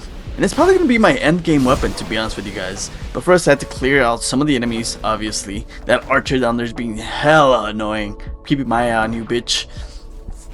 That, honestly, I thought that was coming straight for me. Oh yeah, there she is. My baby. Mrs. Swihand. Welcome home, baby girl. Welcome home. Alright, and again, you know, even though I did take the shortcut, I'm still gonna try and play this a little bit tactically, right? Lure this guy in with the crossbow shot. Get lucky that the other guy doesn't get aggroed. Ashes dude over the head. All while keeping my eye on that archer, making sure that he doesn't hit me again. Or at least trying to make sure he doesn't hit me again. Get this dude right in the kneecap. He falls out. Get fucking yeeted. And it's you. You're next, buddy boy. Give him the 3-hitter over the head with the hammer. And then this freaking archer is just this annoying son of a bitch, bro. Like, I just wanted to give him a taste of his own fucking medicine, bro. At fucking this point, he was really annoying the shit out of me. But out of the way, and now we're back at the smelter demon. Okay, this time I'm ready. This time, this is gonna be the time. Pick up my souls real quick, and now it's on like Donkey Kong, smelter fuck. Can you guys tell I was a little tilted? Trust me, guys, I was a little tilted after that. Like, I had him the first time, and then the 2 other attempts were just abysmal. I was pretty tilted, which is why when I came back here, I came back with a vengeance. Obviously, I mainly came back for the Swihander, not gonna lie. Like, I really didn't want that. But I did also want my revenge on this guy because I was not about him mog me like that. It's just not going down. Spaced his shit hella correctly. Like, for some reason, like, I was on it this time, bro. Like, everything was just working out perfectly. Had the right amount of damage being bent out. That was a little bit of a fuck up on my part right there. Probably shouldn't have been standing to him way or that close, you know, like with no room to dodge. I have no idea how that hits me. Like, I feel like honestly that should have not hit me. Get my buff going again. That one was just me being dumb and like legit just not dodging. I think it's just I needed to try and keep him like in the middle of the arena because that's where like it's the easiest to dodge all his attacks. Because if you guys see, like, most of the times I'm getting hit is when I have him at the edge, like by the wall, where it's kind of hard to read what he's gonna do or when he's gonna do it. Like, I guess I know when he's gonna do it, but or what he's gonna do, like he's attacking, but it's just a little hard to read, you know, getting those dodges correctly. And another big thing that I'm doing, if you guys haven't noticed, is I'm fighting him unlocked because I just feel like fighting this guy unlocked is so much easier. Like, it makes it so that dodging his attacks just come way more natural, at least to me. I don't know about you guys, but I love playing unlocked.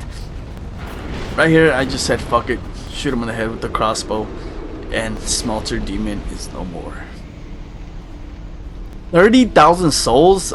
Dude, I feel like that's slow, man. They should have at least given you 50 for that one, because man, is he such an asshole. So how did I beat him? Well, I actually wound up switching my whole build. I got the blue tier stone ring and the steel overring protection along with the alone knight armor shed because that does protect me from fire. And the blue tier stone ring was something that I didn't pick up at the Lost Bastille. And then the other ring was the one I was trying to get from Lucatio, which I wound up getting by just going to all the locations where she was at. Went ahead and rested at the bonfire and had one more showdown with my boy, the Pursuer. And this is honestly the most important showdown. It's probably where he's at his hardest because look at his like HP, bro. He is tanking all of my hits, and he's weak to strike damage too, right? But he is just taking it, bro. He's just like not even giving a shot, dude. His chin is holding up here, man. It is holding up, dude. The pursuer came to fuck you up. Get my parries going. And honestly, I should have been doing way more parries. I should have just been baiting him into way more parries, especially there at the beginning. But it is what it is. At the end of the day, it is just another pursuer fight. Stick to the right. Don't forget it. Bait the rush down attack. Parry his ass. Double hand your weapon.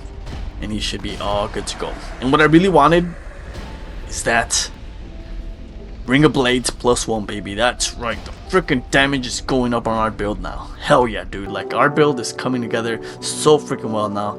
Get adaptability to 25. That's pretty much where it's going to stay. And then the rest goes into strength to increase our damage output even more. But that's going to do it for this episode, guys. So if you guys have been enjoying the series so far, remember to titty smack the like button. Subscribe to the channel if you haven't done so already. And join me next time when we finally tackle the second half of this game and Vendrick's Castle.